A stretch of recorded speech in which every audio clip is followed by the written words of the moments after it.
In N, Stephen King delivers a chilling tale that blurs the line between mental illness and supernatural terror.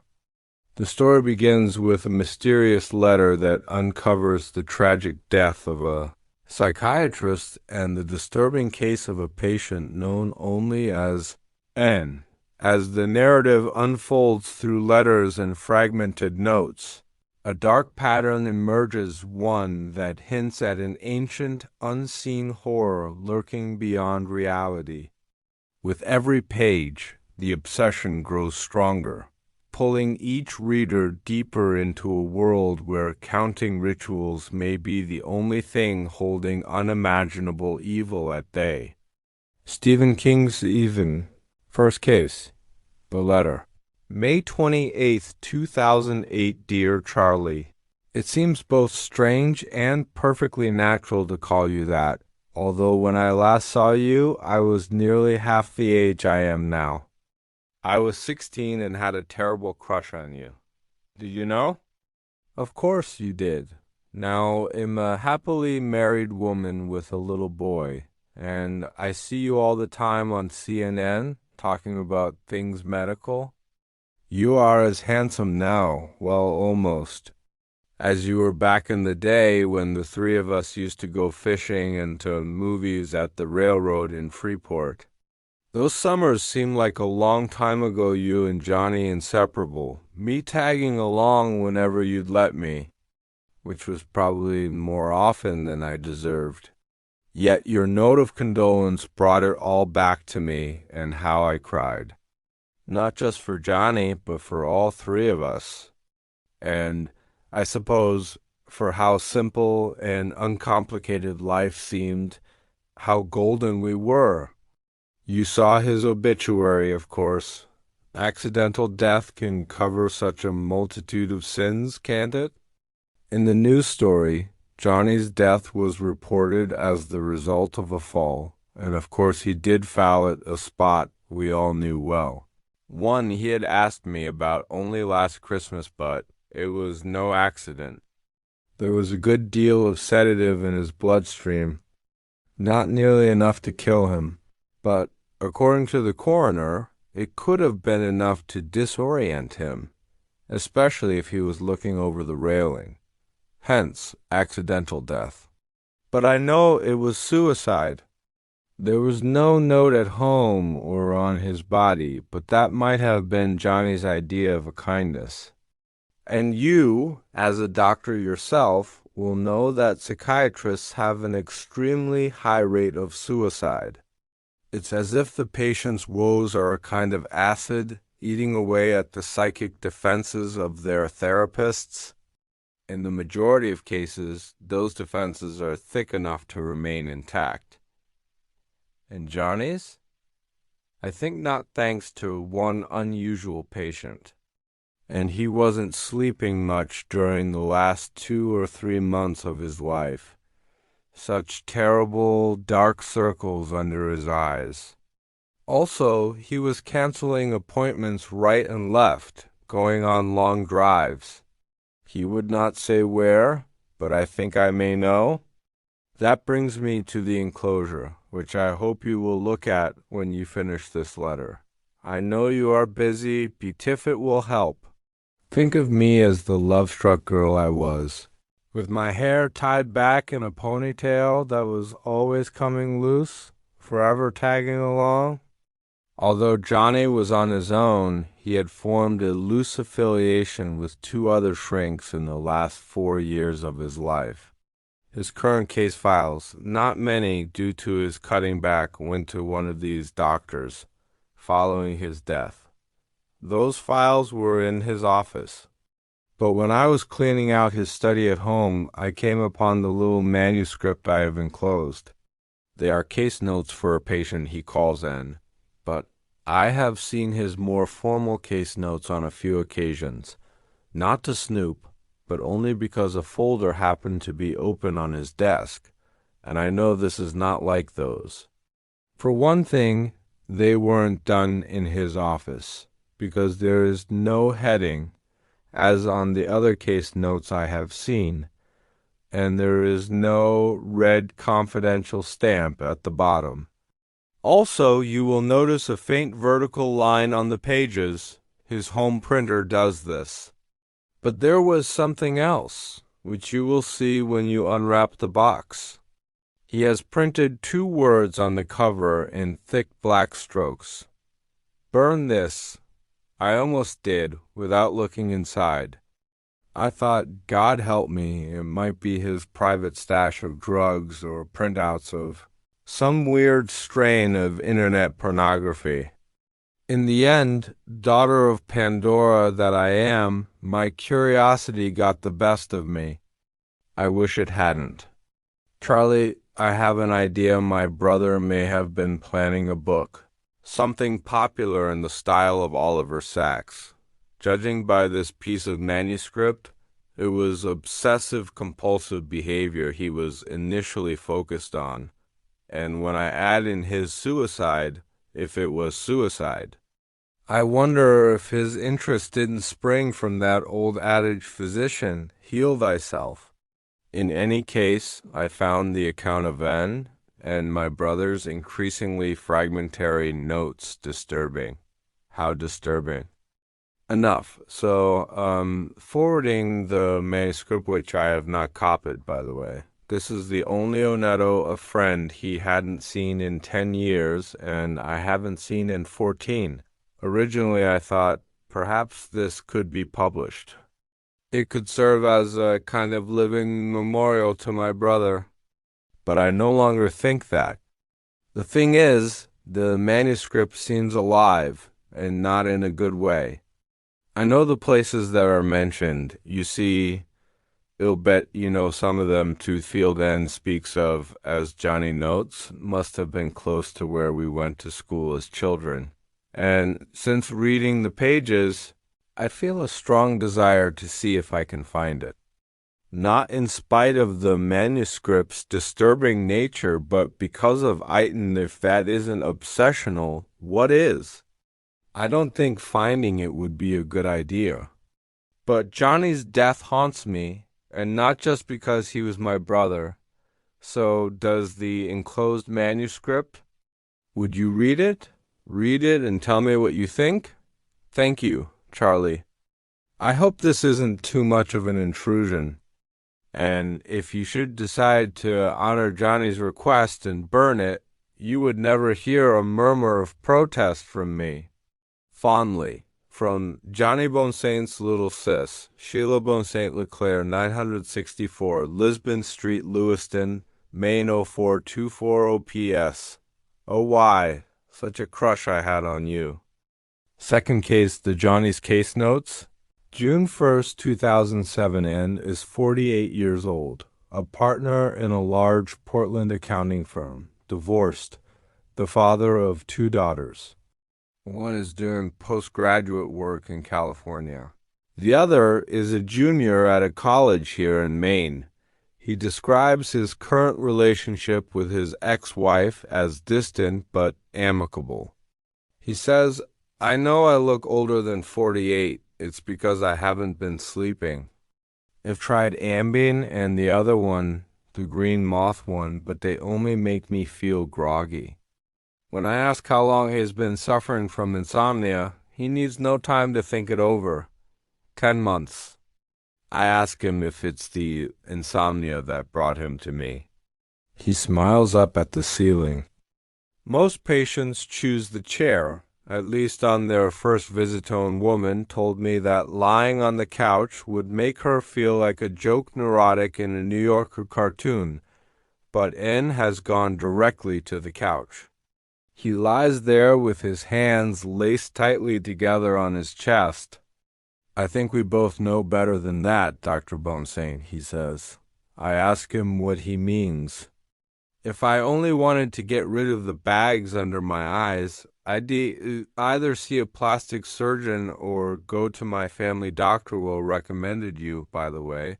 He says you're very good and asks for something stronger than Ambien or the green moth pills.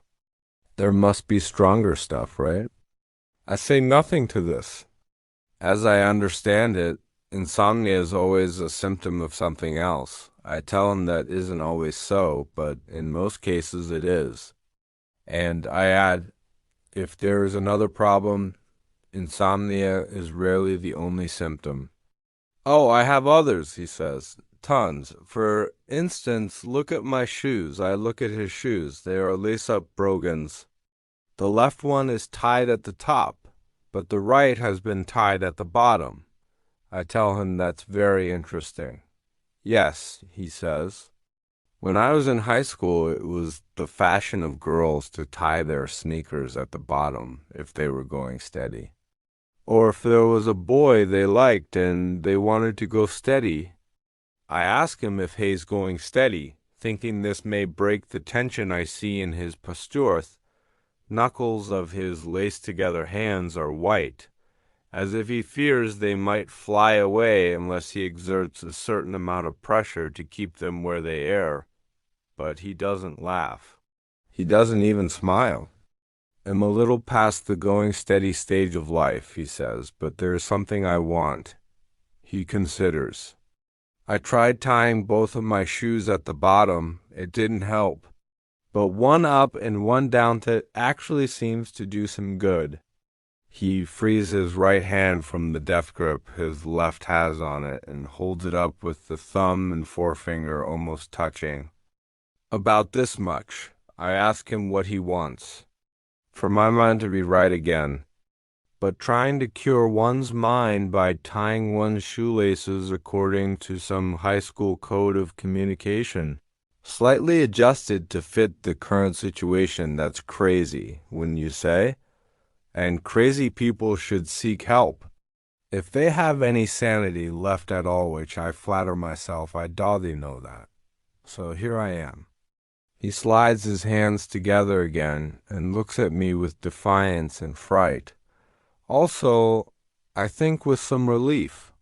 He's lain awake trying to imagine what it will be like to tell a psychiatrist that he fears for his sanity.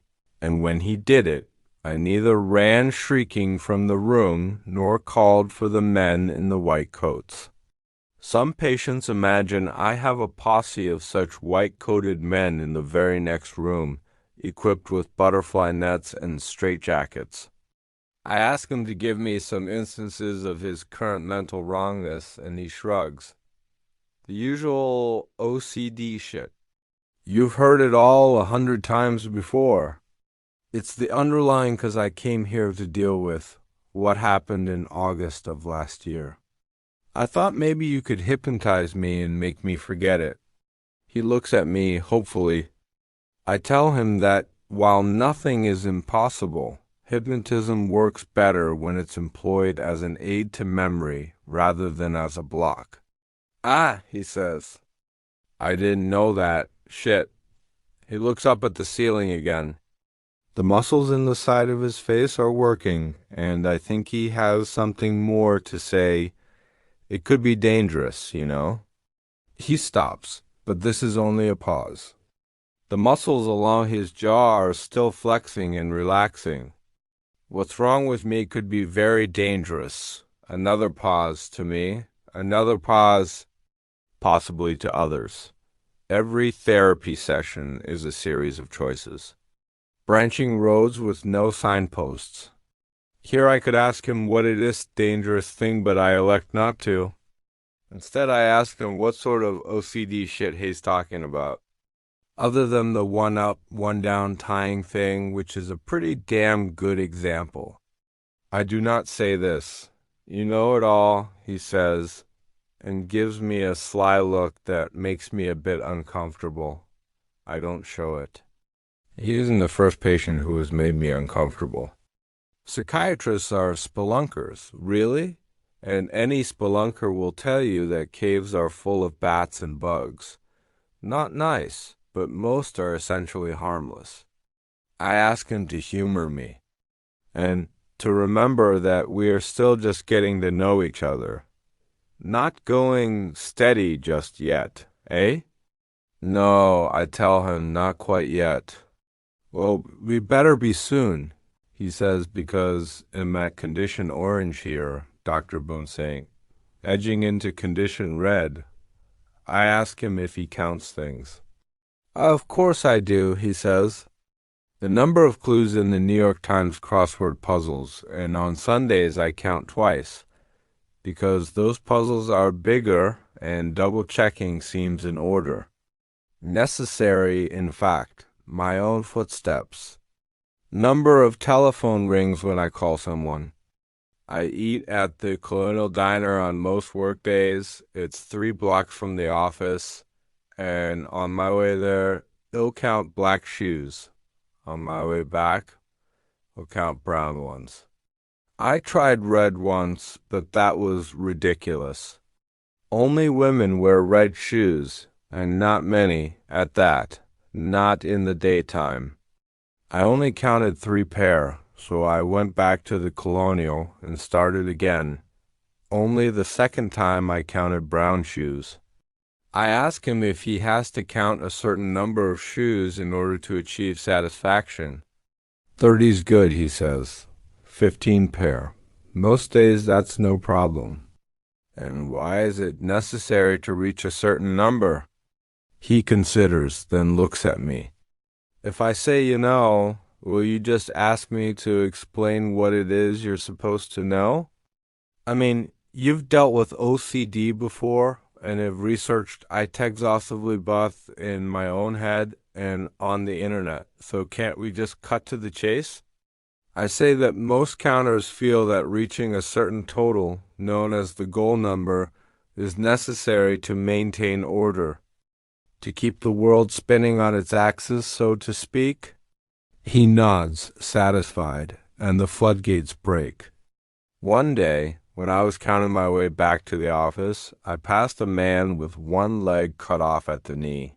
He was on crutches, with a sock on his stump. If he'd been wearing a black shoe, it would have been no problem, because I was on my way back, you see, but it was brown. That threw me off for the whole day, and that night I couldn't sleep at all, because odd numbers are bad. He taps the side of his head. At least up here they are. There's a rational part of my mind that knows it's all bullshit, but there's another part that knows it absolutely isn't, and that part rules.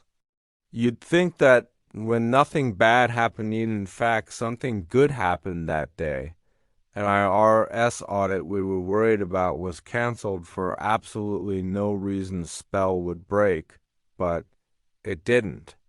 ID counted 37 brown shoes instead of 38, and when the world didn't end, that irrational part of my mind said it was because I not only got above 30, I got well above 30. When I load the dishwasher, I count plates. If there's an even number above 10 in there, all is well. If not, I add the correct number of clean ones to make it right. Same with forks and spoons. There has to be at least 12 pieces in the little plastic caddy at the front of the dishwasher, which since I live alone now usually means adding clean ones. What about knives, I ask, and he shakes his head at once. Never knives. Not in the dishwasher. When I ask why not, he says he doesn't know. Then, after a pause, he gives me a guilty sideways look. I always wash the knives by hand in the sink.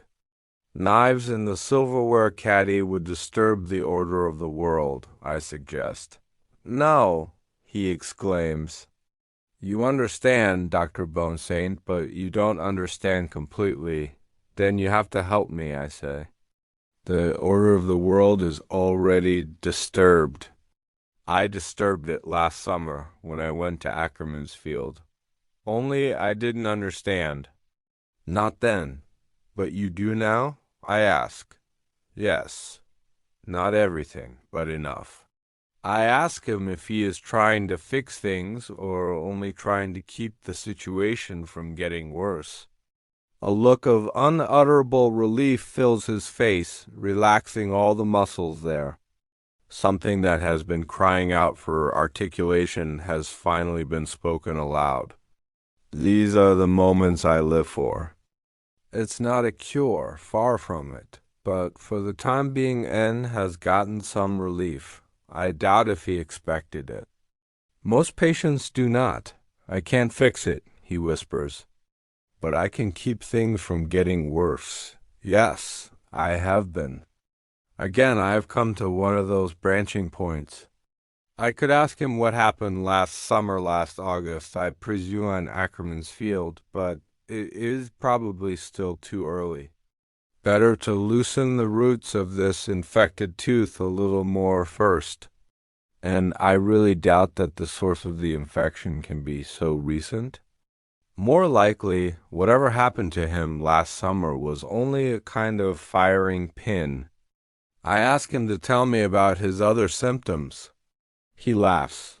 That would take all day, and we only have, he glances at his wrist, 22 minutes left.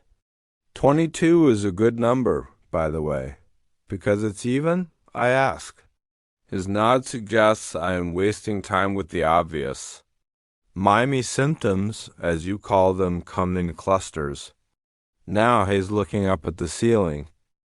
There are 3 of these clusters. They'd poke out of me the same part of me like rocks, you know? Oh, God. Dear God, like the fucking rocks in that fucking field, tears are coursing down his cheeks. At first, he doesn't seem to notice, only lies on the couch with his fingers laced together, looking up at the ceiling. But then he reaches for the table beside him, where sits what Sandy, my receptionist, calls the eternal box of Kleenex. He takes 2, wipes his cheeks, then crumples the tissue. It disappears into the lace of his fingers. There are 3 clusters, he resumes, speaking in a voice that isn't quite steady. Counting is the first. It's important, but not so important as touching. There are certain things I need to touch. Stove burners, for instance. Before leaving the house in the morning or going to bed at night. I might be able to see they're off all, the dials pointing straight up, all the burners dark, but I still have to touch them too. Be absolutely sure. And the front of the oven door, of course.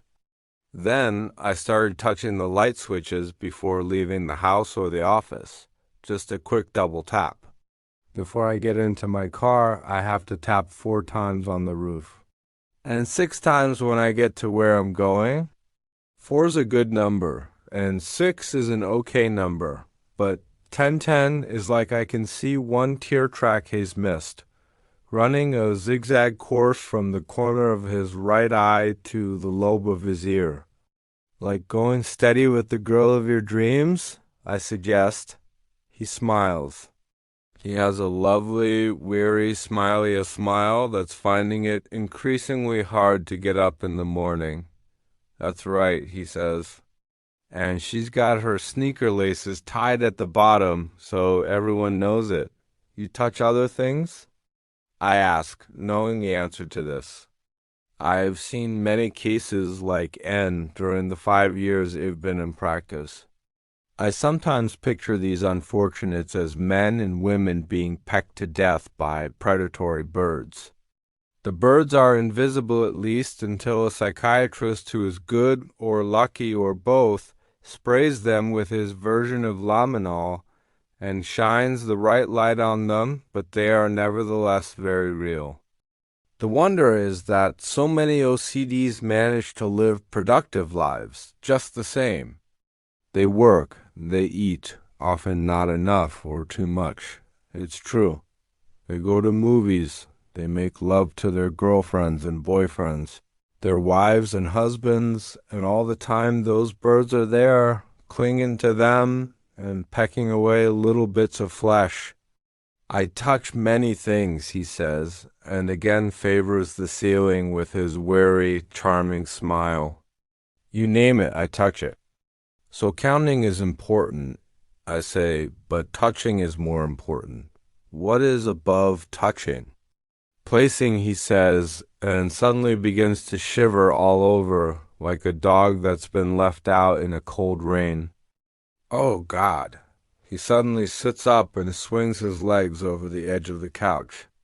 On the table beside him there is a vase of flowers in addition to the eternal box of Kleenex. Moving very quickly, he shifts the box and the vase so they are diagonal to each other.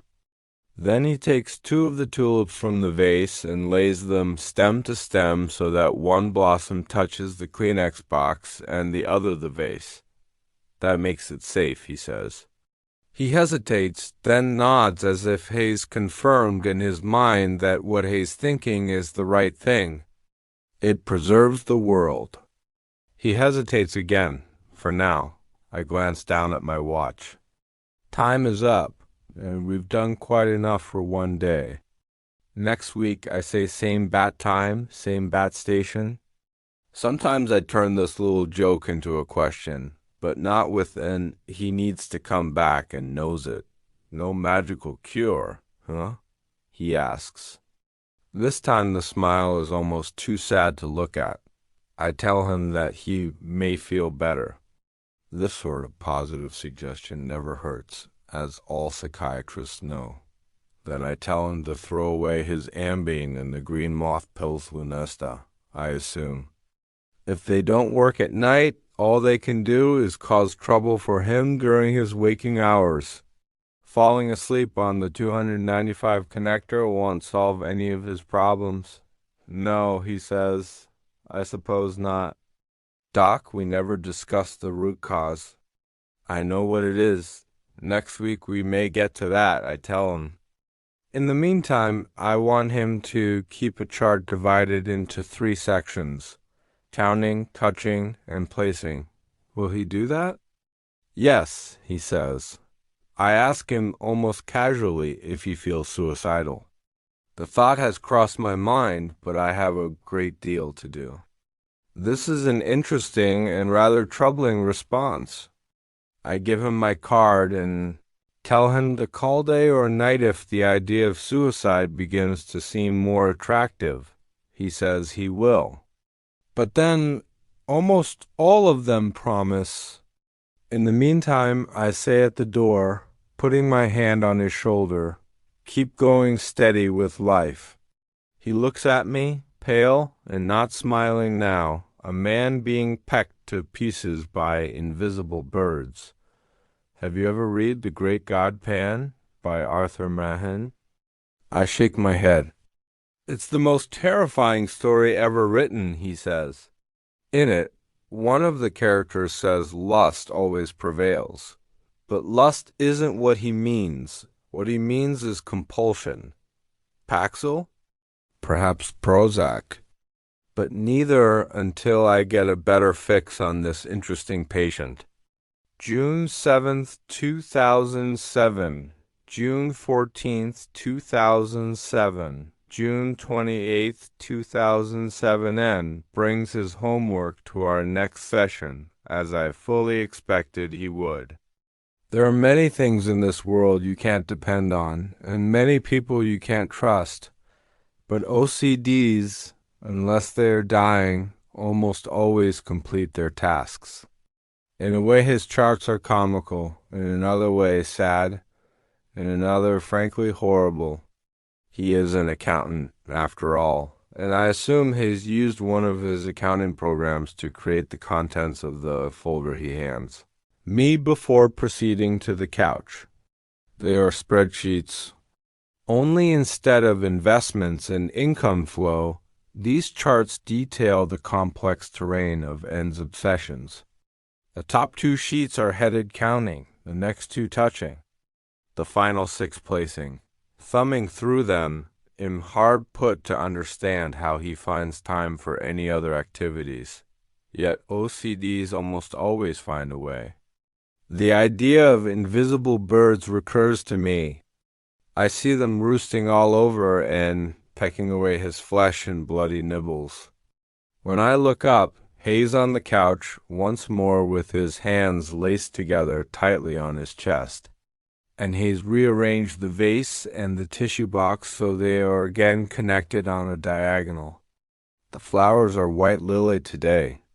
Seeing them that way, laid out on the table, makes me feel funerals. Please don't ask me to put them back, he says, apologetic but firm. He'll leave before I do that. I tell him I have no intention of asking him to put them back. I hold up the spreadsheets and compliment him on how professional they look. He shrugs. I then ask him if they represent an overview or if they only cover the last week. Just the last week, he says.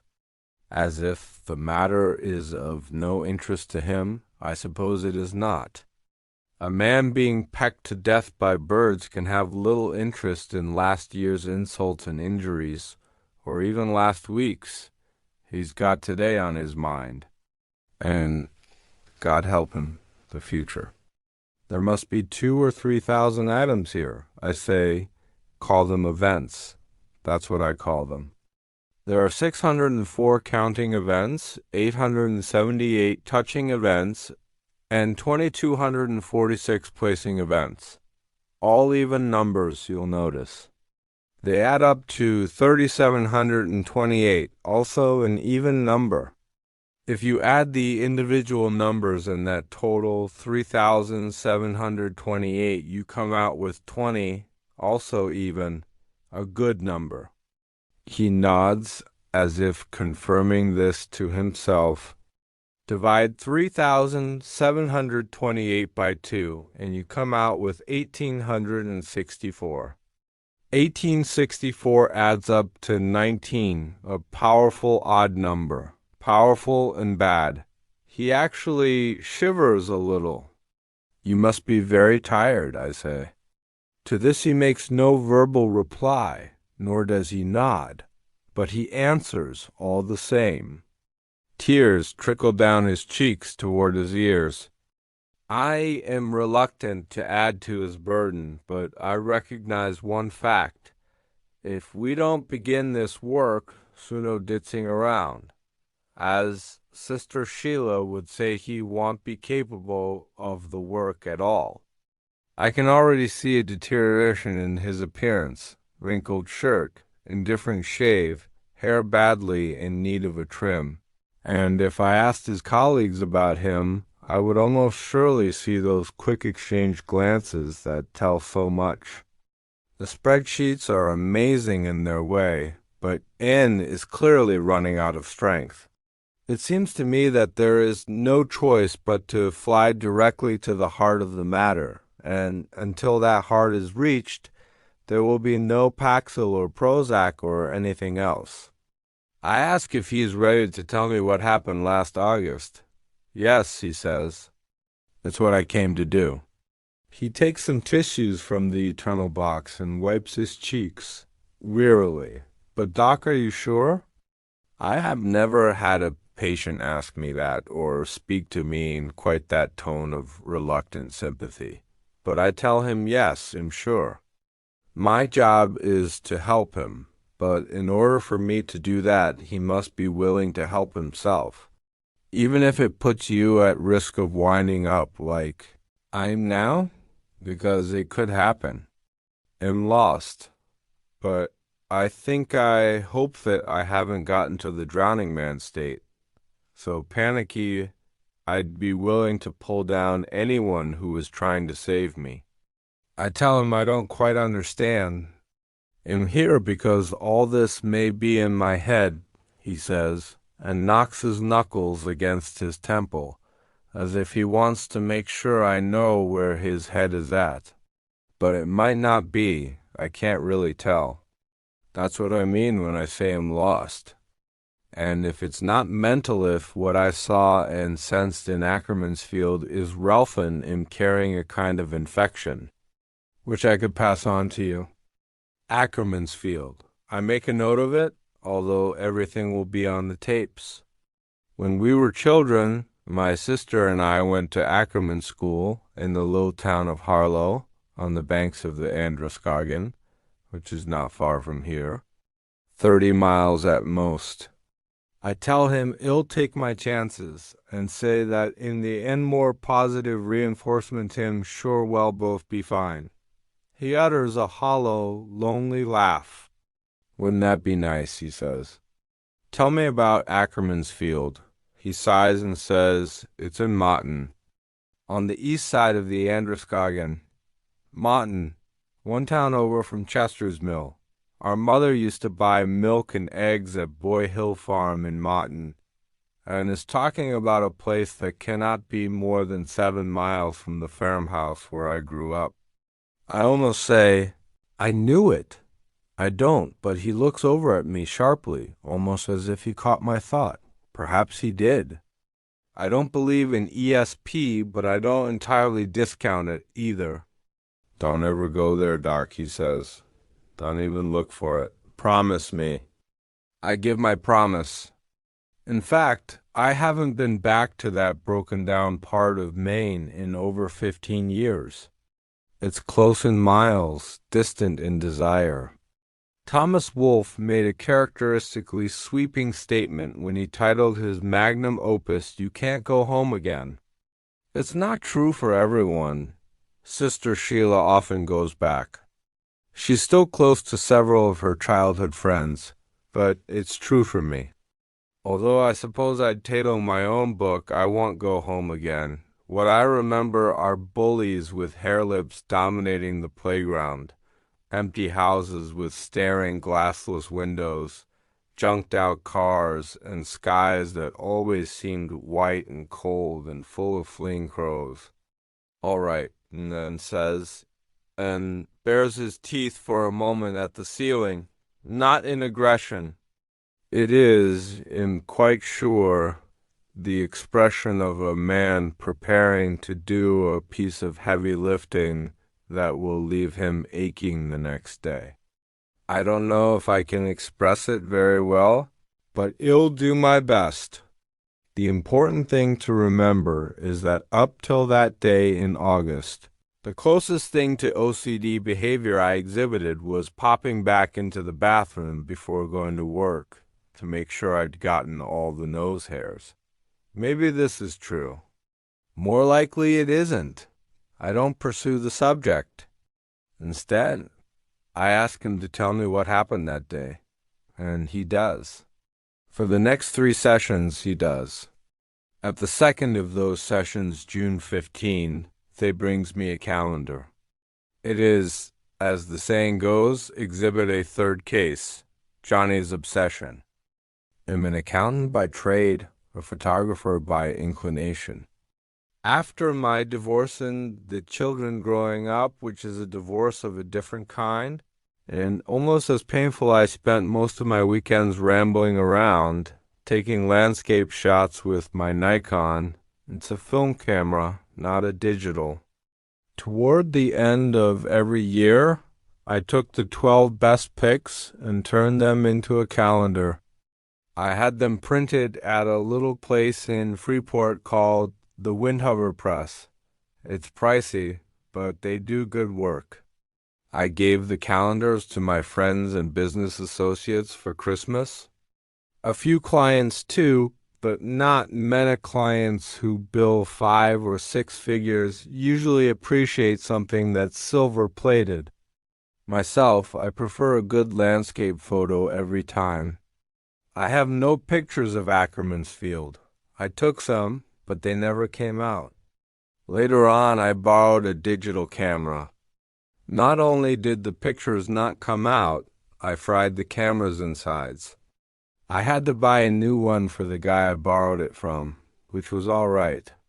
By then, I think I would have destroyed any pictures I took of that place. Anyway, if it allowed me, that is. I ask him what he means by it, and ignores the question as if he hasn't heard it. I've taken pictures all over Maine and New Hampshire, but tend to stick pretty much to my own patch. I live in Castle Rock up on the View, actually, but I grew up in Harlow, like you. And don't look so surprised, Doc. I Googled you after my GP suggested everybody Googles everybody these days, don't they? Anyway, that part of central Maine is where I've done my best work. Harlow, Motten, Chester's Mill, St. Ives, Castle T. Ives, Canton, Lisbon Falls. all along the banks of the mighty Androscoggin, in other words. Those pictures look more real, somehow. The '05 calendar is a good example. I'll bring you one, and you can decide for yourself.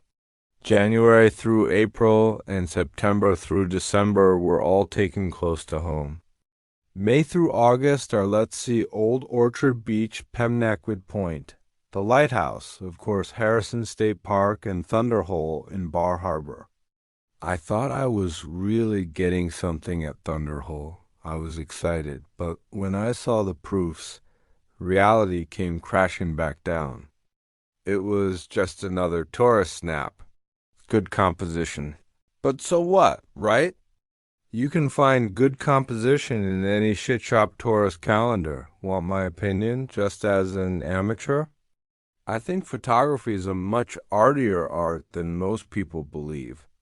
It's logical to think that if you've got an eye for composition plus a few technical skills you can learn in any photography class, any pretty place should photograph as well as any other, especially if you're just into landscapes. Harlow, Maine, or Sarasota, Florida, just make sure you've got the right filter. Then point and shoot. Only it's not like that. Place matters in photography just like it does in painting or writing stories or poetry. I don't know why it does, but there is a long pause. Actually, I do. Because an artist, even an amateur one like me, puts his soul into the things he creates. For some people he owns with the vagabond spirit, I imagine a soul is portable. But for me, it never seemed to travel even as far as Bar Harbor. The snaps have taken along the Androscoggin, though those speak to me, and they do to others, too. The guy I do business with at Windhover said I could probably get a book deal out of New York, end up getting paid for my calendars rather than paying for them myself, but that never interested me. It seemed a little too, I don't know, public. Pretentious? I don't know, something like that. The calendars are little things, just between friends. Besides, you've got a job. Am happy crunching numbers. But my life sure would have been dimmer without my hobby. I was happy just knowing a few friends had my calendars hung in their kitchens or living rooms, even in their damn mudrooms. The irony is I haven't taken many pictures since the ones I took in Ackerman's Field. I think that part of my life may be over, and it leaves a hole. One that whistles in the middle of the night as if there was a wind way down inside. A wind trying to fill up what's no longer there. Sometimes I think life is a sad, bad business, Doc. I really do. On one of my rambles last August, I came to a dirt road in Motton that I didn't remember ever seeing before. I'd just been riding, listening to tunes on the radio, and I'd lost track of the river, but I knew it couldn't be far because it has a smell. It's kind of dank and fresh at the same time. You know what I'm talking about, I'm sure. It's an old smell. Anyway, I turned up that road. It was bumpy, almost washed out in a couple of places. Also, it was getting late. It must have been around 7 in the evening, and I hadn't stopped anywhere for supper. I was hungry. I almost turned around, but then the road smoothed out and started going uphill instead of down. That smell was stronger, too. When I turned off the radio, I could hear the river as well as smell it not loud, not close, but it was there. Then I came to a tree down across the road, and I almost went back. I could have, even though there was no place to turn around. I was only a mile or so in from Route 117, and I could have backed out in 5 minutes. I think now that some force that exists on the bright side of our lives was giving me that opportunity. I think the last year would have been a lot different if I'd just thrown the transmission in reverse. But I didn't, because that smell, it's always reminded me of childhood. Also, I could see a lot more sky at the crest of the hill. The trees and pine, mostly junk birch, grew back up there, and I thought, there's a field. It occurred to me that if there was, it probably looked down on the river. It also occurred to me that there might be a good spot to turn around up there, but that was very secondary to the idea that I might be able to take a picture of the Androscoggin at sunset.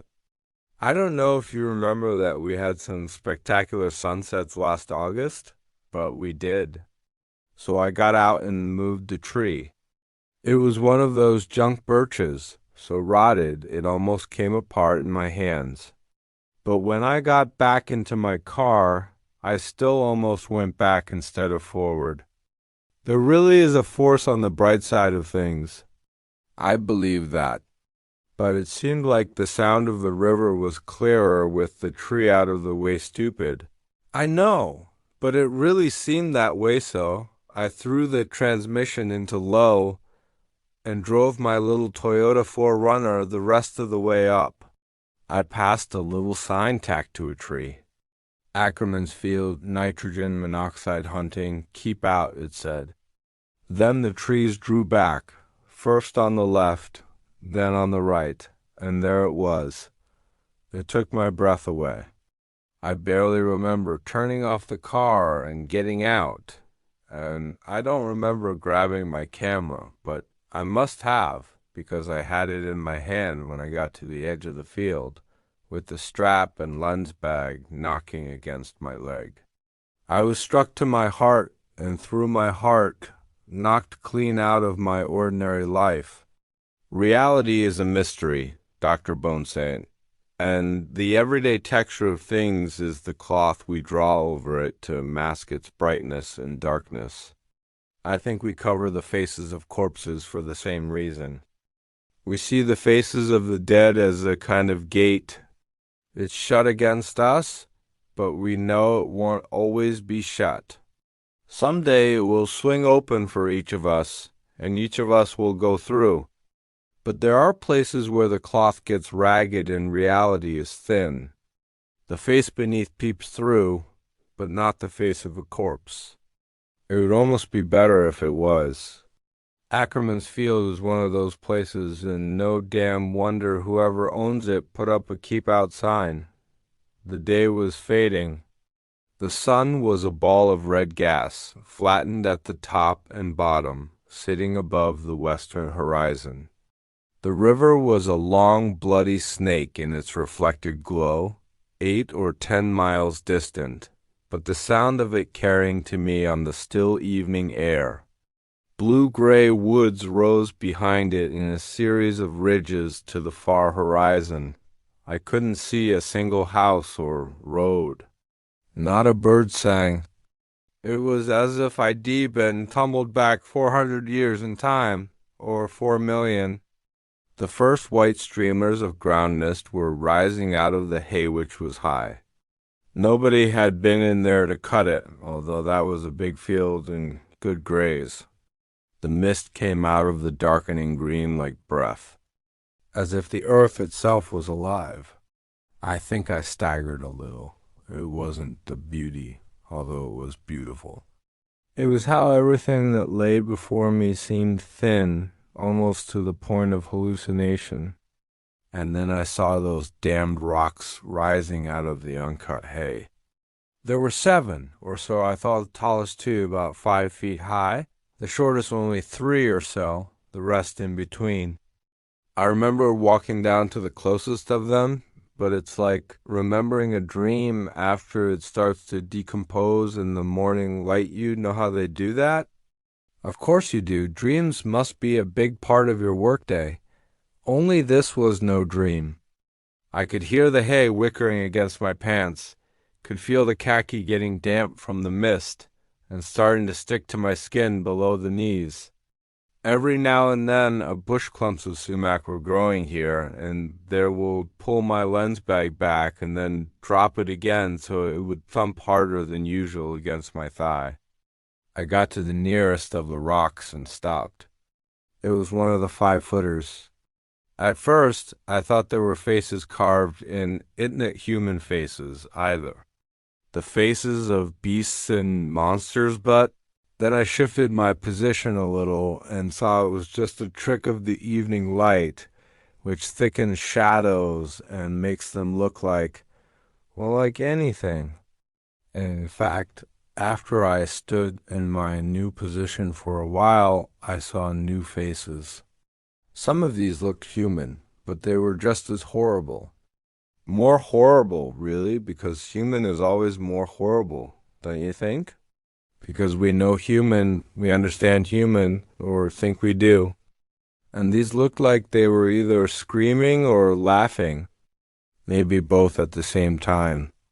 I thought it was the quiet screwing with my imagination and the isolation and the bigness of it, how much of the world I could see laid out in front of me, and how time seemed to be holding its breath, as if everything would stay the way it was forever, with sunset not more than 40 minutes away, and the sun sitting red over the horizon and that faded clarity in the air. I thought it was those things that were making me see faces where there was nothing but coincidence. I think differently now, but now it's too late. I snapped some pictures. 5, I think. A bad number, although I didn't know that yet. Then I stood back, wanting to get all 7 of them in one picture, and when I framed the shot, I saw that there were really 8, standing in a kind of rough ring. You could tell when you really looked, that they were part of some underlying geological formation that had either poked out of the ground eons ago, or had maybe been exposed more recently by flooding. The field had a fairly steep downward slope. So I thought that was very possible, but they also looked planned like stones in a druid circle. There was no carving in them, though, except for what the elements had done. I know because I went back in daylight and made sure of it. Chips and folds in the stone. No more than that. I took another 4 shots, which makes a total of 9, another bad number, although slightly better than 5 when I lowered the camera and looked again with my naked eye. I saw the faces, leering and grinning and grunting, some human, some bestial, and I counted 7 stones. But when I looked into the viewfinder again, there were 8. I started to feel dizzy and scared. I wanted to be out of there before full dark came away from that field and back on Route 117 with loud rock and roll on the radio. But I couldn't just leave. Something deep inside me, as deep as the instinct that keeps us drawing in breaths and letting them out, insisted on that. I felt that if I left, something terrible would happen, and perhaps not just to me. That sense of thinness swept over me again, as if the world was fragile at this particular place, and one person would be enough to cause an unimaginable cataclysm if he weren't very, very careful. That's when my OCD shit started. I went from stone to stone, touching each one, counting each one, and marking each in its place. I wanted to be gone, desperately wanted to be gone, but I did it, and I didn't skimp the job because I had to. I knew that the way I know I have to keep breathing if I want to stay alive. By the time I got back to where I'd started, I was trembling and wet with sweat, as well as mist and dew, because touching those stones, it wasn't nice. It caused ideas and raised images. Ugly ones. One was of chopping up my ex-wife with an axe and laughing while she screamed and raised her bloody hands to ward off the blows. But there were 8. 8 stones in Ackerman's field. A good number. A safe number. I knew that. and it no longer mattered if I looked at them through the camera's viewfinder or with my naked eyes. After touching them, they were fixed. It was getting darker. The sun was halfway over the horizon.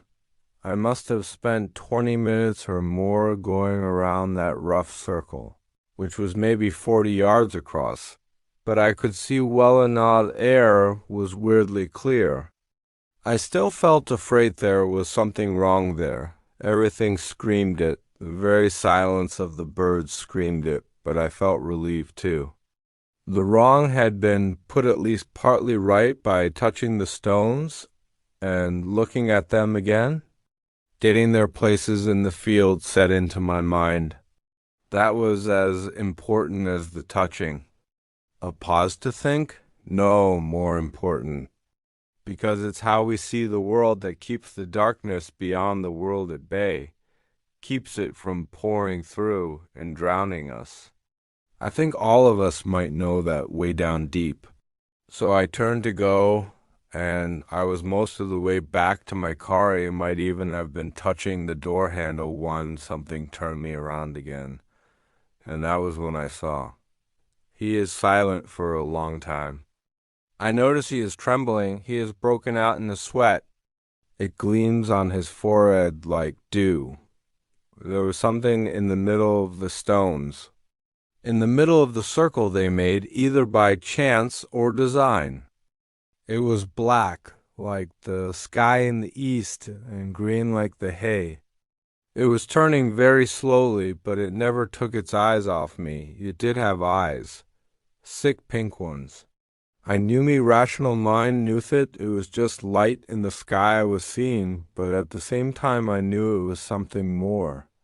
That something was using that light. Something was using the sunset to see with, and what it was seeing was me.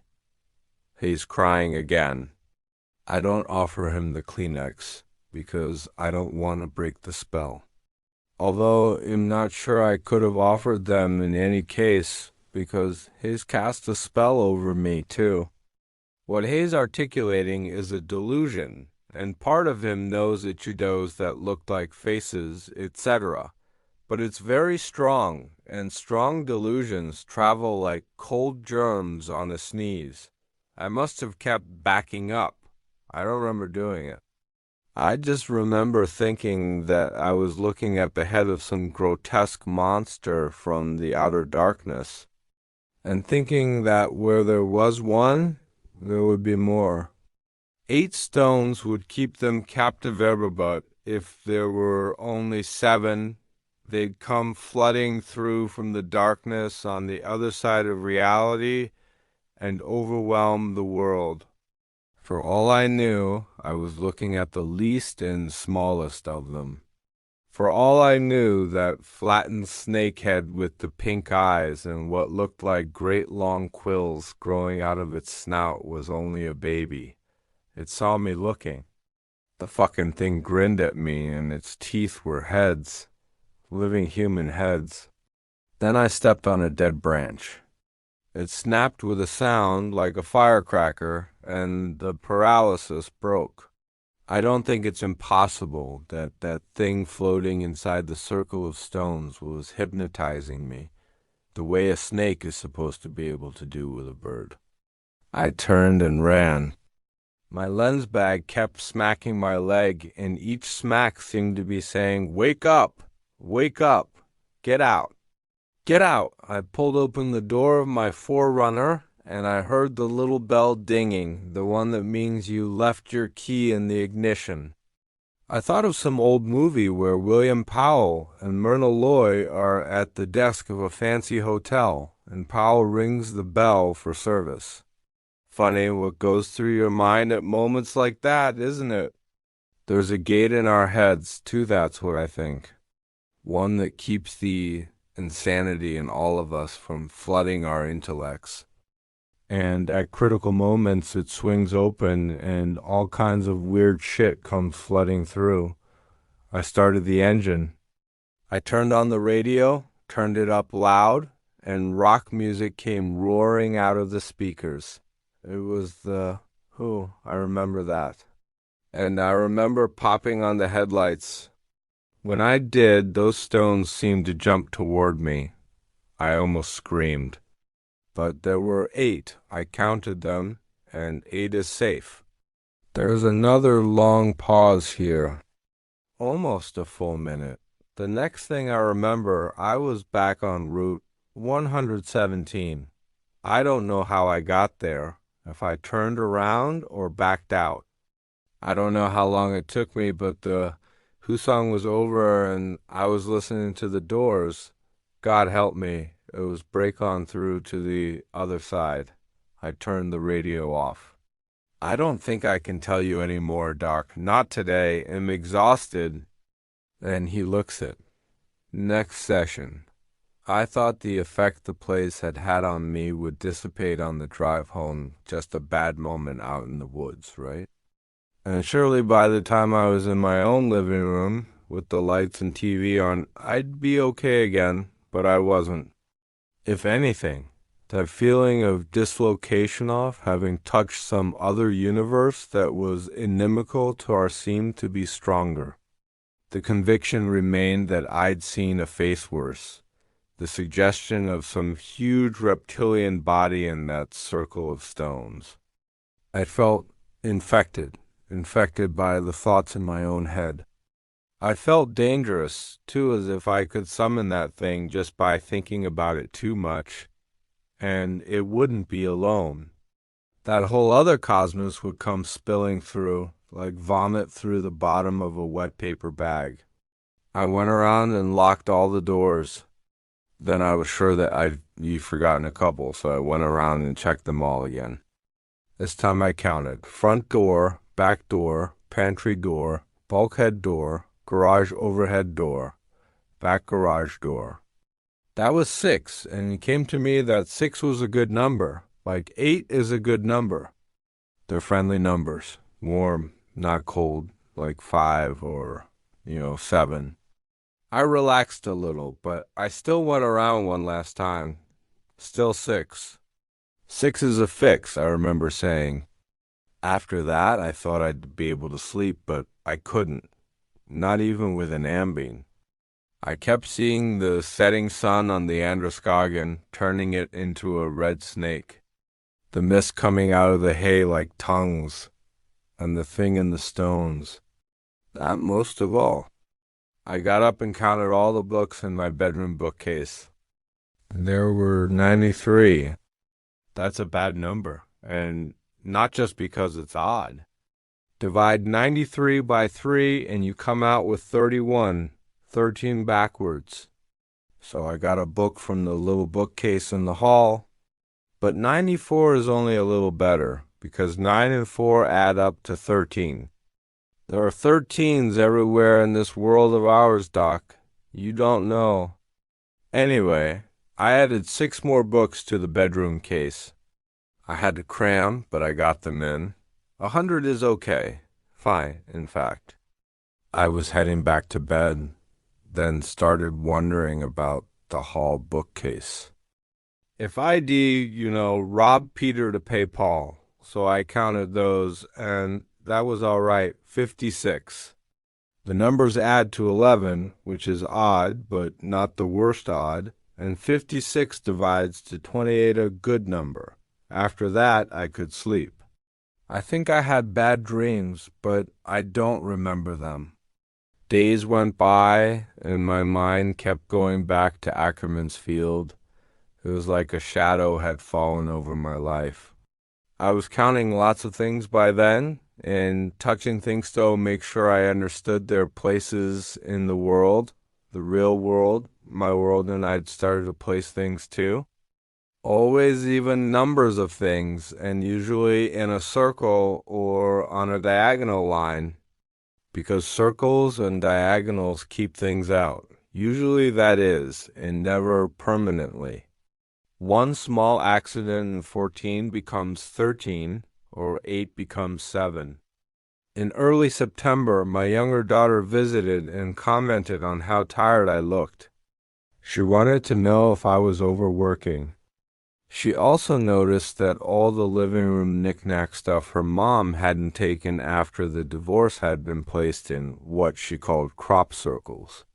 She said, "You're getting a little wiggy in your old age, aren't you, Dad?" And that was when I decided I had to go back to Ackerman's field, this time in full daylight. I thought if I saw it in daylight, saw just a few meaningless rocks standing around in an uncut hayfield, I'd realize how foolish the whole thing was, and my obsessions would blow away like a dandelion puff in a strong breeze. I wanted that, because counting, touching, and placing those things are a lot of work, a lot of responsibility. On my way, I stopped at the place where I got my pictures developed and saw the ones ID taken that evening in Ackerman's field hadn't come out. They were just gray squares as if they'd been fogged by some strong radiation. They gave me pause, but it didn't stop me. I borrowed a digital camera from one of the guys at the Photoshop that's the one I freed and drove out to Mott again, and fast. You want to hear something stupid? I felt like a man with a bad case of poison ivy going to the drugstore for a bottle of calamine lotion, because that was what it was like an itch. Counting and touching and placing could scratch it, but scratching affords only temporary relief at best. It's more likely to spread whatever's causing the itch. What I wanted was a cure. Going back to Ackerman's field wasn't it, but I didn't know that, did I? Like the man said, we learn by doing. And we learn even more by trying and failing. It was a beautiful day, not a cloud in the sky. The leaves were still green, but the air had that brilliant clarity you only get when the seasons change. My ex-wife used to say that early fall days like that are a reward for putting up with the tourists and summer people for 3 months, standing in line while they use their credit cards to buy beer. I felt good. I remember that. I felt certain I was going to put all the crazy shit to rest. I was listening to a greatest hits compilation by Queen and thinking how fine Freddie Mercury sounded. How pure, I sang along. I drove over the Androscoggin and Harlow Water on either side of the old Bale Road Bridge, bright enough to knock your eyes out, and I saw a fish jump. It made me laugh out loud. I hadn't laughed like that since the evening in Ackerman's field, and it sounded so good I did it again. Then up over Boy Hill I bet you know where that isn't past the Serenity Ridge Cemetery. I've taken some good photos in there, although I never put one in a calendar. I came to the dirt byroad not 5 minutes later. I started to turn in, then jammed on the brakes. Just in time, too. If I'd been any slower, I would have ripped my Forerunner's grill in two. There was a chain across the road, and a new sign hanging from it. Absolutely nitrogen monoxide trespassing. Now, I could have told myself it was just a coincidence that the person who owned those woods and that field isn't necessarily a guy named Ackerman. But maybe I put up that chain and that sign every fall to discourage hunters. But deer season doesn't start until November 1st. Even bird season doesn't start till October. I think someone watches that field. With binocs maybe, but maybe with some less normal form of sight. Someone knew I'd been there and that I might be back. Leave it alone, then, I told myself. Unless you want to risk getting arrested for trespassing. Maybe get your picture in the Castle Rock call. That would be good for business, wouldn't it? But there was no way I was going to stop. Not if there was a chance I could go up to that field, see nothing, and consequently feel better. Because I did this at the same time, I was telling myself that if someone wanted me off his property, I ought to respect that person's wishes. I was counting the letters in that sign and coming out with 23, which is a terrible number, far worse than 13. I knew it was crazy to think that way, but I was thinking that way, and some part of me knew it wasn't a bit crazy. I stashed my 4Runner in the Serenity Ridge parking lot, then walked back to the dirt road with the borrowed camera slung over my shoulder in its little zippered case. I went around the chain it was easy and walked up the road to the field. Turned out I would have had to walk even if the chain hadn't been there, because there were half a dozen trees lying across the road this time, and not just trashwood birches. 5 were good-sized pines, and the last one was a mature oak. They hadn't just fallen over either. Those babies had been dropped with a chainsaw. They didn't even slow me down. I climbed over the pines and detoured around the oak. Then I was on the hill climbing to the field. I barely gave the other sign ACKRMAS field, nitrogen monoxide hunting, keep out a glance. I could see the trees drawing back at the crest of the hill. I could see dusty beams of sun shining between the ones nearest the top. And I could see acres and acres of blue sky up there, looking jolly and optimistic. It was midday. There would be no giant river snake bleeding in the distance, only the androscoggin I grew up with and have always loved, blue and beautiful, the way ordinary things can be when we see them at their best. I broke into a run. My feeling of crazy optimism lasted all the way to the top, but the minute I saw those stones standing there like fangs, my good feelings fell away. What replaced them was dread and horror. There were 7 stones again. Just 7.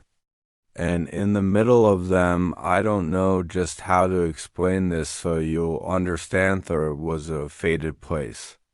It wasn't like a shadow exactly, but more like, you know how the blue will fade out of your favorite jeans over time?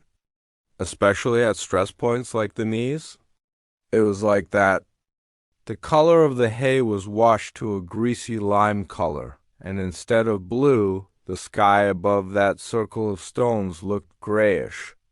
I felt that if I walked in there and part of me wanted to, I could punch out with one fist and tear right through the fabric of reality. And if I did, something would grab me. Something on the other side. I was sure of it. Still, something in me wanted to do it. It wanted to, I don't know, quit the foreplay and get right to the fucking. I could see if I could, and still not sure about this place where the 8th stone belonged, and I could see that fattedness bulging toward it, trying to get through where the protection of the stones was thin. I was terrified, because if it got out, every unnameable thing on the other side would be born into our world. The sky would turn black, and it would be full of new stars and insane constellations. I unslung the camera, but dropped it on the ground when I tried to unzip the bag it was in. My hands were shaking as if I was having some kind of seizure. I picked up the camera case and unzipped it, and when I looked at the stones again, I saw that the space inside them wasn't just faded anymore. It was turning black, and I could see eyes again, peering out of the darkness. This time they were yellow with narrow black pupils, like cat's eyes or snake eyes. I tried to lift the camera, but I dropped it again. And when I reached for it, the hay closed over it, and I had to tug it free. No, I had to rip it free. I was on my knees by then, yanking on the strap with both hands, and a breeze started to blow out of the gap where the 8th stone should have been. It blew the hair off my forehead. It stank. It smelled of carrion. I raised the camera to my face, but at first I could see nothing. I thought, it's blinded the camera. It somehow blinded the camera, and then I remembered it was a digital Nikon, and you have to turn it on. I did that. I heard the beep, but I still could see nothing. The breeze was a wind by then. It sent the hay rippling down the length of the field in big waves of shadow. The smell was worse, and the day was darkening. There wasn't a cloud in the sky. It was pure blue, but the day was darkening just the same, as if some great invisible planet was eclipsing the sun. Something spoke. Not English. Something that sounded like thun, thun, Diana, Diana. But then, Christ. Then it said my name. It said, Diana in. I think I screamed, but I'm not sure, because by then the wind had become a gale that was roaring in my ears. I should have screamed. I had every right to scream, because it knew my name. That grotesque, unnameable thing knew my name. And then, the camera, do you know what I realized? I ask him if he left the lens cap on, and he utters a shrill laugh that runs up my nerves and makes me think of rats scampering over broken glass. Yes, right. The lens cap. The fucking lens cap. I tore it off and raised the camera to my eyes. A wonder I didn't drop it again. My hands were shaking so badly, and the hay never would have let it go again. No, never, because the second time it would have been ready. But I didn't drop it, and I could see through the viewfinder, and there were 8 stones. 8. 8 keeps things straight. That darkness was still swirling in the middle, but it was retreating, and the wind blowing around me was diminishing. I lowered the camera, and there were 7. Something was bulging out of the darkness, something I can't describe to you. I see it in my dreams, but there are no words for that kind of blasphemy. A pulsing leather helmet that's as close as I can get, one with yellow goggles on each side. Only the goggles. I think they were eyes, and I know they were looking at me. I raised the camera again and saw 8 stones. I snapped off 6 or 8 shots as if to mark them, to fix them in place forever, but of course that didn't work. I only fried the camera. Lenses can see those stones. I'm pretty sure a person could see them in a mirror, too. Maybe even through a plain pane of glass, but they can't record them. The only thing that can record them, hold them in place, is the human mind, the human memory. And even that's undependable as if found out. Counting, touching, and placing works for a while. It's ironic to think that behaviors we consider neurotic are actually holding the world in place, but sooner or later, whatever protection they offer decays. And it's so much work. So damn much work. I wonder if we could be done for today. I know it's early, but I'm very tired. I tell him I will prescribe a sedative if he wants mild, but more reliable than Ambien or Lunesta. It will work if he doesn't overdo it.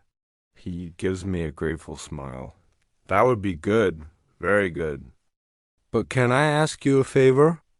I tell him that of course he can. Prescribe either 20, 40, or 60. Those are all good numbers. Next session. I tell him he looks better, although this is far from true. What he looks like is a man who will be institutionalized soon if he doesn't find a way to get back to his personal highway 117. Turn around or back up, it doesn't matter which, but he has to get away from that field. So do I actually. I've been dreaming about NS Field, which I'm sure I could find if I wanted to. Not that I doth it would be too much like sharing my patient's delusion, but I'm sure I could find it. One night this weekend, while I was having trouble finding sleep myself, it occurred to me that I must have driven past it, not just once, but hundreds of times. because you've been over the Bale Road Bridge hundreds of times and past Serenity Ridge Cemetery thousands of times. That was on the school bus route to James Lowell Elementary where Sheila and I went, so sure I could find it. If I wanted to, if it exists. I ask if the prescription helps if he's been sleeping. The dark circles under his eyes tell me he hasn't been, but am curious to hear how he responds. Much better. Thanks. And the OCD's a little better, too.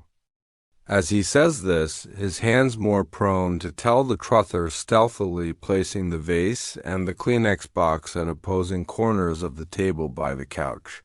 Today Sandy has put out roses. He arranges them so they link the box and the vase. I ask him what happened after he went up to Ackerman's field with the borrowed camera. He shrugs. Nothing. Except, of course, I paid for the Photoshop guy's Nikon. Pretty soon it really was hunting season. And those woods get dangerous even if you're wearing blaze orange from head to toe. Although I somehow doubt if there are many deer in that area. I imagine they steer clear. The OCD shit smoothed out, and I started sleeping through the night again. Well, some of the nights. There were dreams, of course.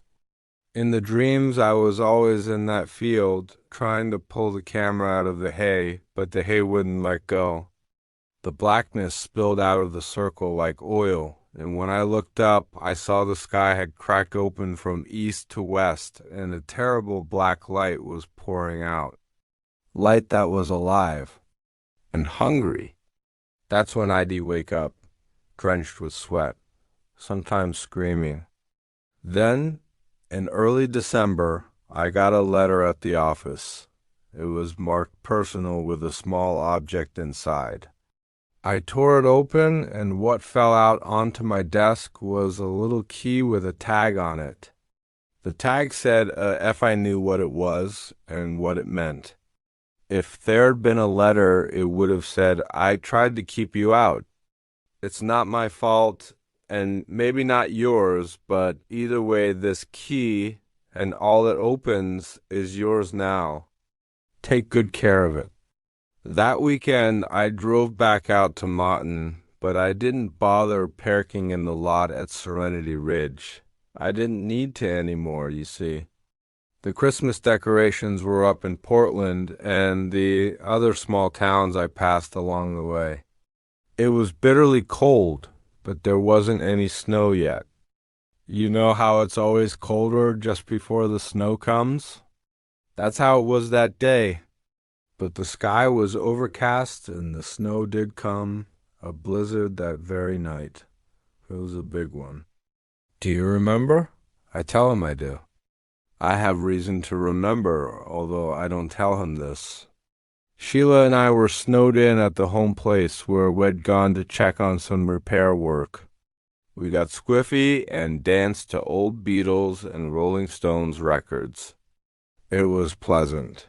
The chain was still across the road, but the AF key fit the lock, and the downed trees had been hauled to one side, as I'd known they would be. It was no good blocking the road anymore, because that field is now my field, those stones are now my stones, and whatever it is they're keeping in is my responsibility. I asked him if he was frightened, sure the answer must be yes. But it surprises me not much, no, because the place was different. I knew it even from the end of the road where it TS into 117. I could feel it. And I could hear crows cawing as I opened the lock with my new key. Ordinarily, I think that's an ugly sound, but that day it sounded very sweet. At the risk of sounding pretentious, it sounded like redemption. I knew there'd be 8 stones in Ackerman's field, and I was right. I knew they wouldn't look so much like a circle, and I was right about that, too.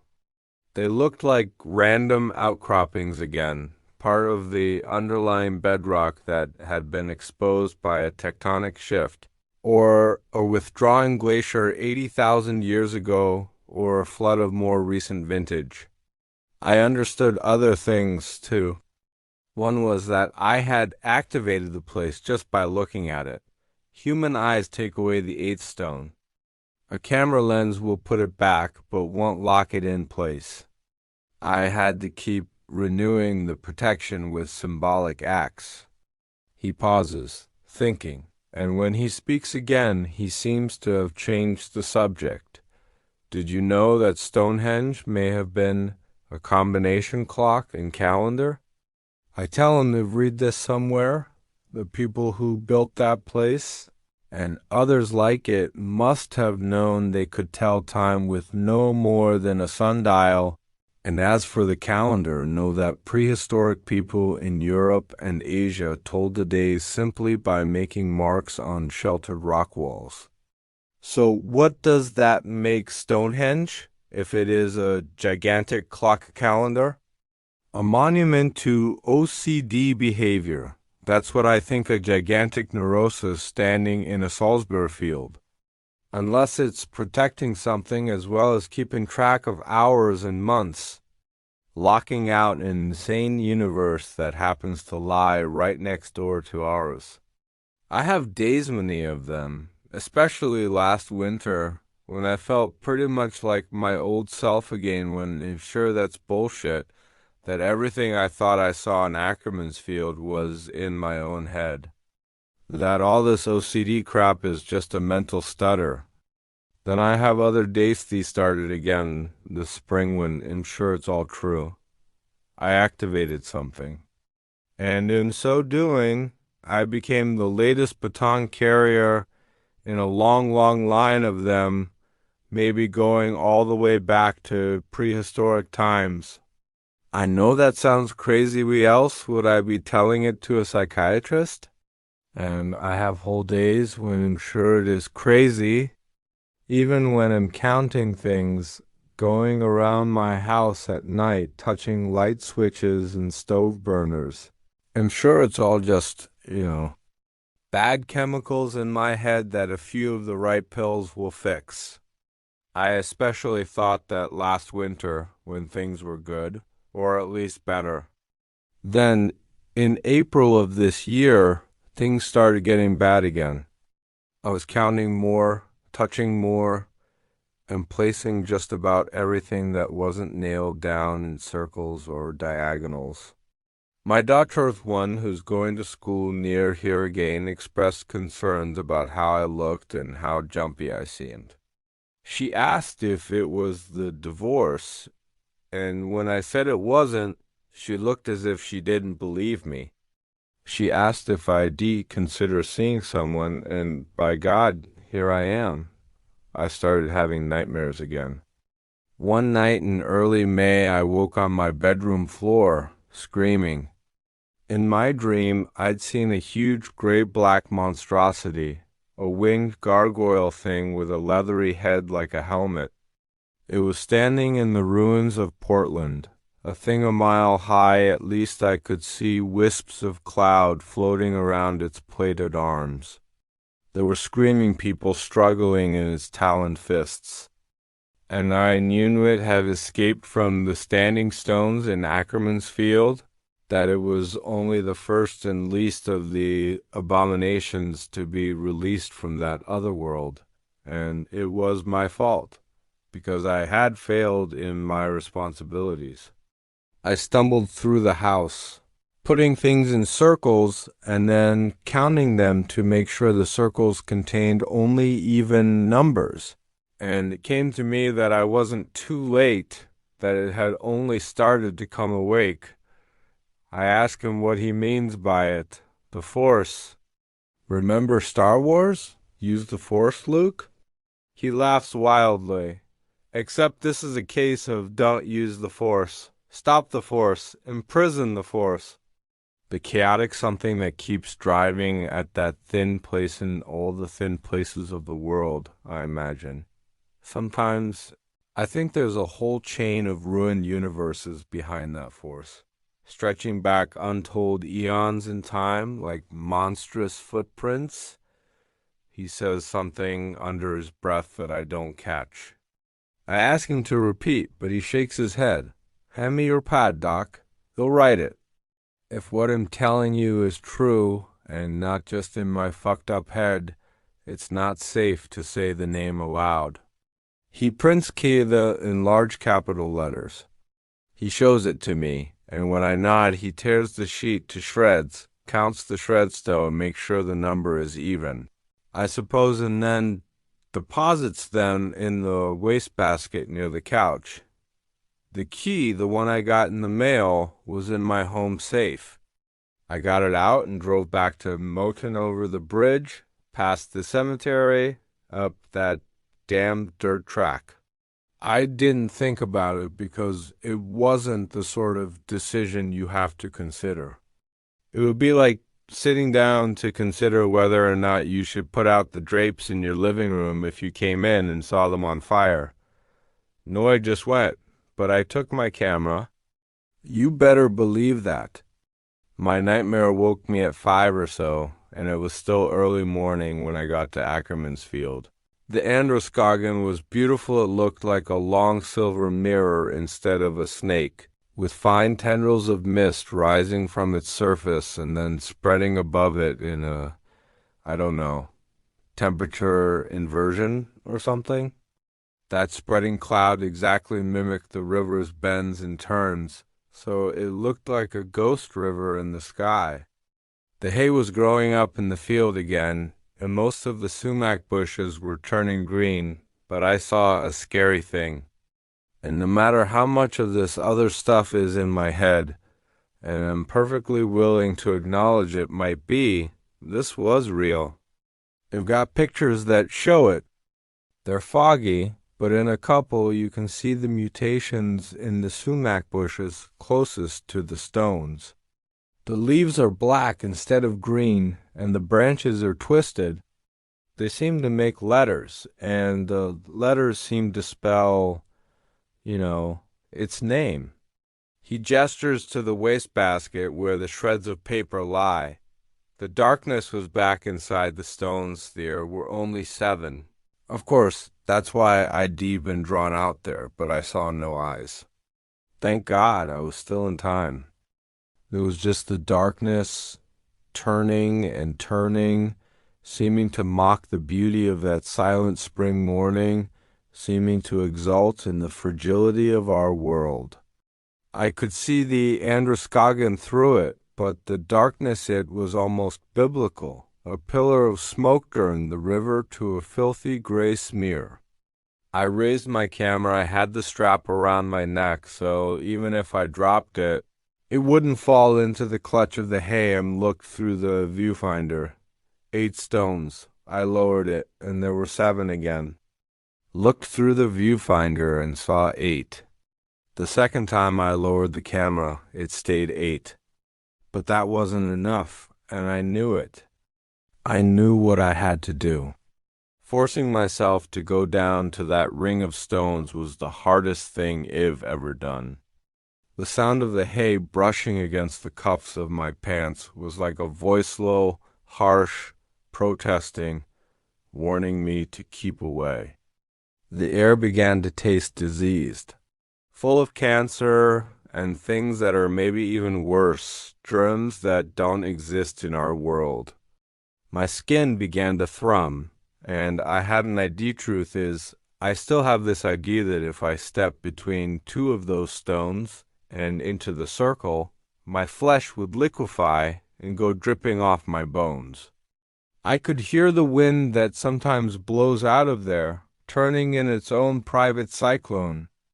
And I knew it was coming, the thing with the helmet head. He gestures again to the scraps in the wastebasket.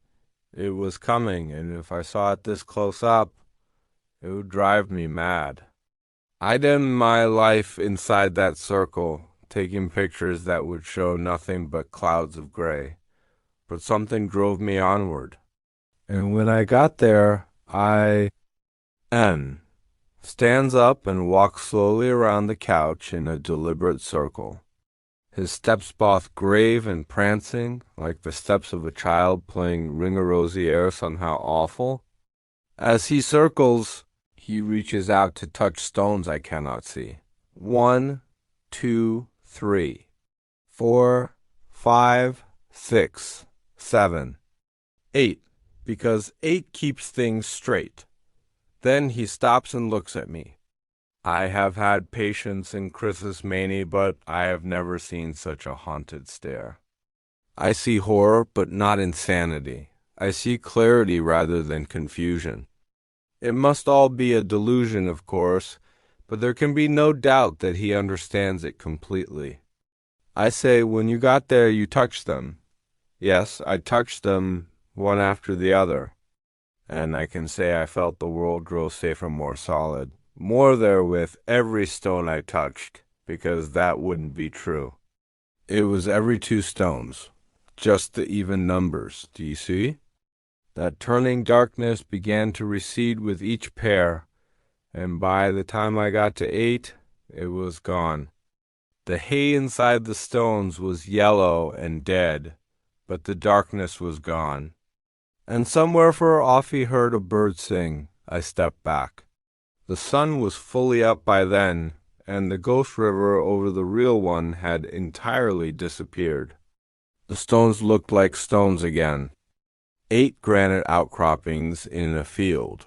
Not even a circle, unless you work to imagine one. And I felt myself divide. One part of my mind knew the whole thing was just a product of my imagination, and that my imagination had some kind of disease. The other part knew it was all true. That part even understood why things had gotten better for a while. It's the solstice, do you see? You see the same patterns repeated all over the world, not just at Stonehenge, but in South America and Africa, even the Arctic. You see it in the American Midwest. My daughter even saw it, and she knows nothing about this. Crop circles, she said. It is a calendar stone, Stonehenge, and all the others, marking not just days and months, but times of greater and lesser danger. That split in my mind was tearing me apart. Is tearing me apart. I've been out there a dozen more times since that day, and on the 21st day of the appointment with you, I had to cancel. Do you remember? I tell him I do, of course I do. I spent that whole day in Ackerman's field, watching and counting. Because the 21st was the summer solstice, the day of highest danger. Just as the winter solstice in December is the day when the danger is lowest. It was last year. It will be again this year. It has been every year since the beginning of time. And in the months ahead until fall, at least I've got my work cut out for me. The 21st. I can't tell you how awful it was out there. Calendar stone, Stonehenge. The way that 8th stone kept shimmering out of existence. How hard it was to concentrate it back into the world. The way the darkness would gather and recede, like the tide. Once I dozed off, and when I looked up, there was an inhuman eye, a hideous 3-lobed eye looking back at me. I screamed, but I didn't run, because the world was depending on me. Depending on me and not even knowing it. Instead of running, I raised my camera and looked through the viewfinder. 8 stones, no eye. But after that I stayed awake. Finally the circle steadied, and I knew I could go, at least for that day. By then the sun was setting again, as it had on the first evening, a ball of fire sitting on the horizon, turning the Androscoggin into a bleeding snake. And Doc, whether it's real or just a delusion, the work is just as hard. And the responsibility, I'm so tired. Talk about having the weight of the world on your shoulders. He's back on the couch again. He is a big man, but now he looks small and shriveled. And he smiles. At least he'll get a break come winter. If I make it that far, and you know what? I think we finished. You and I, as they used to say on the radio, this concludes today's program. Although, who knows, you may see me again, or at least hear from me. I tell him on the contrary, we have a lot more work to do. I tell him he is carrying a weight, an invisible 800-pound gorilla on his back, and that together we can persuade it to climb down. I say we can do it, but it will take time. I say all these things and I write him 2 prescriptions, but in my heart I fear that he means it. He's done. He takes the prescriptions, but he's done. Perhaps only with me. Perhaps with life itself. Thank you, Doc, for everything, for listening. And those? He points to the table beside the couch with its careful arrangement. I wouldn't move them if I were you. I give him an appointment card, and he tucks it carefully away in his pocket. And when he pats the pocket with his hand to make sure it's safe, I think perhaps I am wrong, and I will actually see him on July 5th. I have been wrong before. I have come to like N, and I don't want him to step into that ring of stones for good. It only exists in his mind, but that doesn't mean it's not real. Final session ends. 4th Sean Charlie's investigation, Dr. Bonsaint's manuscript, fragmentary. July 5th, 2007, I called his home phone number when I saw the obituary. Gotsi, the daughter who goes to school here in Maine. She was remarkably composed, saying that in her heart she was not surprised. She told me she was the first to arrive at NS Portland home. Her summer job is in Camden, not that far distant, but I could hear others in the house. That's good.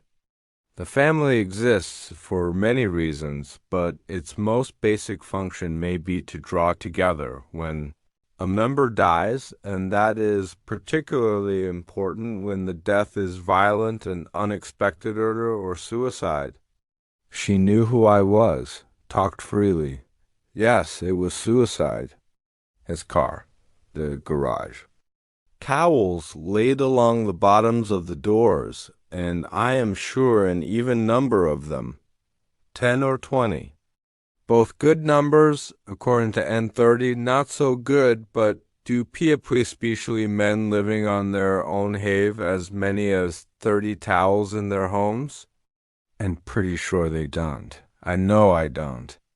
There will be an inquest, she said. They will find drugs, the very ones I prescribed, I have no doubt, in his system, but probably not in lethal amounts.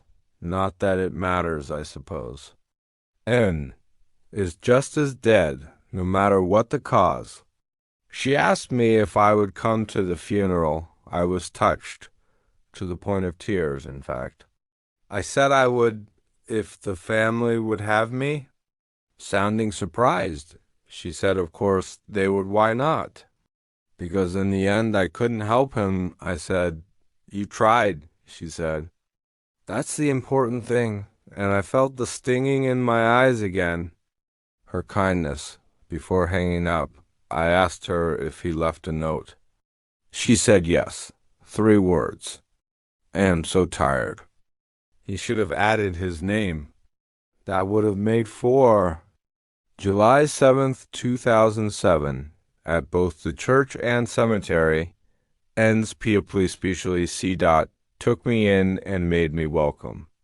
The miracle of family which can open its circle even at such critical times, even to take in a stranger. There were close to 100 people, many from the extended family of his professional life. I wept at the graveside. Am neither surprised nor ashamed. Identification between analyst and patient can be a powerful thing. She took my hand, hugged me, and thanked me for trying to help her father. I told her she was welcome, but I felt like an imposter, a failure. Beautiful summer day. What mockery. Tonight I have been playing the tapes of our sessions. I think I will transcribe them. There is surely at least an article in N.S. Storia, small addition to the literature of obsessive-compulsive disorder, and perhaps something larger. A book, yet I'm hesitant. What holds me back is knowing I'd have to visit that field and compare Ennis' fantasy to the reality, his world to mine. That the field exists, I am quite sure. And the stones? Yes, probably there are stones, with no meaning beyond those his compulsions lent them. Beautiful red sunset this evening. July 17th, 2007, I took the day off and went out to Motton. It has been on my mind, and in the end I saw no reason not to go. I was dither-dathering, our mother would have said. If I intend to write up N's case, such dither-dathering must stop. No excuses. With markers from my childhood to guide Meth Bale Road Bridge, which Sheila and I used to call, for reasons I can no longer remember, the Fale Road Bridge, Boy Hill, and especially the Serenity Ridge Cemetery, I thought I would find at Ennis Road without too much trouble. And I did. There could be little question, because it was the only dirt track with a chain across it and a nitrogen monoxide trespassing sign. I parked in the cemetery lot, as N had done before me. Although it was a bright hot summer midday, I could hear only a few birds singing, and those very distant.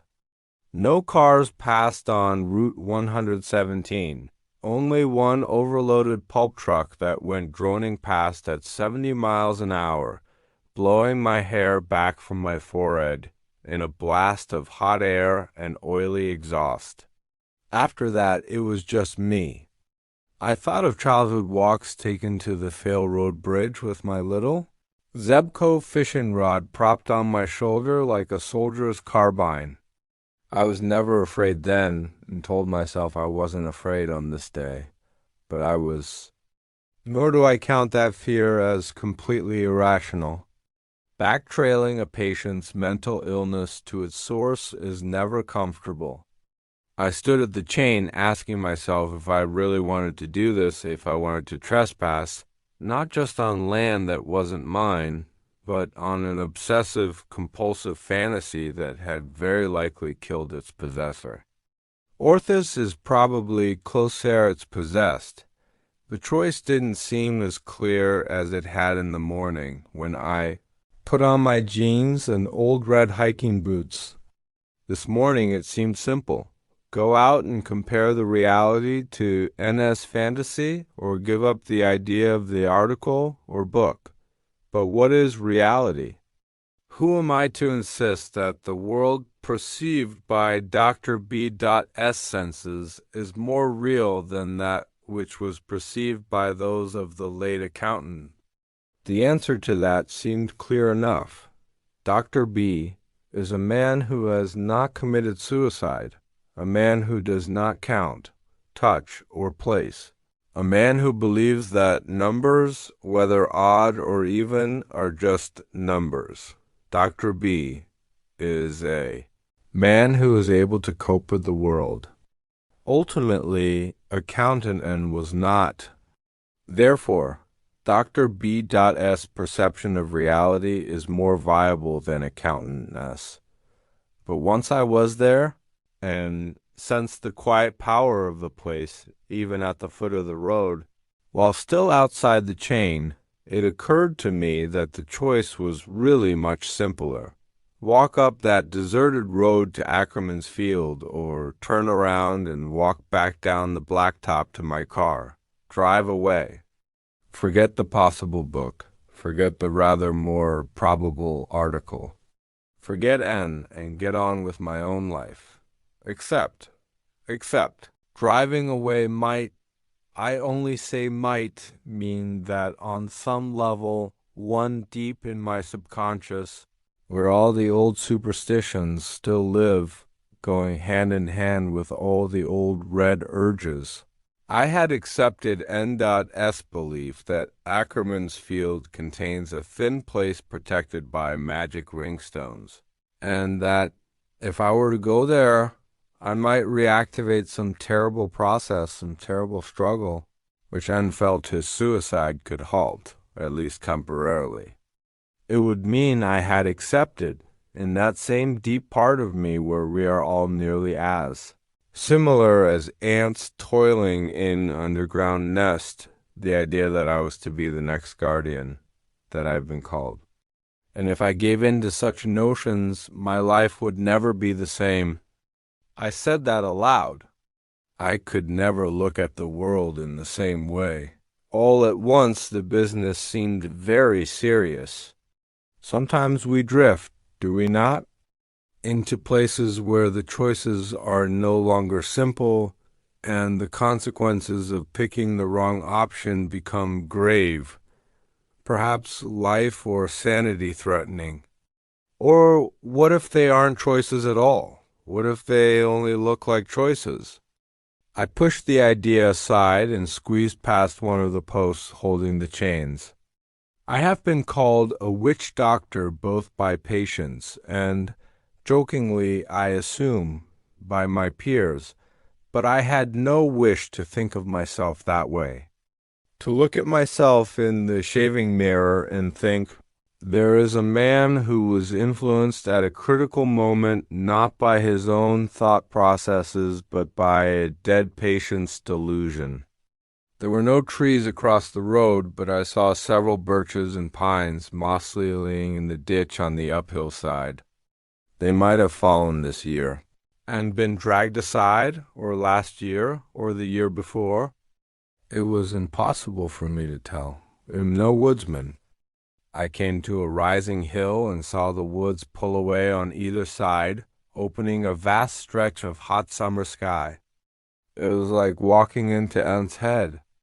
I stopped halfway up the hill, not because I was out of breath, but to ask myself one final time if this was what I wanted. Then I continued on. I wish I hadn't. The field was there, and the view opening to the west was every bit as spectacular as N had suggested briefing, really. Even with the sun high, and yellow instead of sitting red above the horizon. The stones were there, too, about 40 yards down the slope. And yes, they do suggest circularity, although they are in no sense the sort of circle one sees at Stonehenge. I counted them. There were 8, just as Zen said, except when he said there were 7. The grass inside that rough grouping did look a bit patchy and yellow compared to the thigh-high greenery in the rest of the field. It stretches down to a wide acreage of mixed oaks, firs, and birches, but it was by no means dead. What caught my attention closer by was a little cluster of sumac bushes. Those weren't dead, I thought, at least I don't think so. But the leaves were black instead of green streaked with red, and they had no shape. They were ill-formed things, somehow hard to look at. They offended the order the eye expected. I can't put it any better than that. About 10 yards down from where I stood, I saw something white caught in one of those bushes. I walked toward it, saw it was an envelope, and knew N had left it for me. If not on the day of his suicide, then not long before. I felt a terrible sinking in my stomach. A clear sense that in deciding to come here, if I did decide, I had made the wrong choice. That I had been certain to make the wrong choice, in fact, having been educated to trust my intellect over my instincts. Rubbish. I know I shouldn't be thinking this way. Of course, here's a point. And new, too, and went on thinking that way just the same.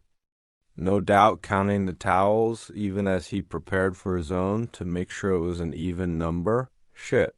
The mind gets up to funny tricks, doesn't it? Shadows grow faces. The envelope was wrapped in a clear plastic baggie to keep it dry. The printing on the front was perfectly firm, perfectly clear. Drive. John Bone Saint. I took it out of the baggie, then looked down the slope at the stones again. Still 8. Of course there were, but not a bird sang, not a cricket creaked. The day held its breath, every shadow was carved. I know now what N meant about feeling cast back in time. There was something in the envelope. I could feel it sliding back and forth, and my fingers knew it for what it was even before I tore off the end of the envelope and dumped it into the palm of my hand. A key. Also a note, just 2 words. Sorry, Doc. And his name, of course. First name only. That makes 3 words in all. Not a good number.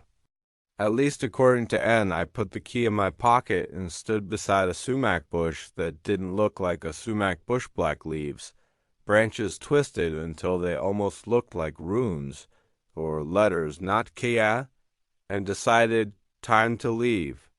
That's enough. If something has mutated the bush, some environmental condition that's poisoned the ground, so be it.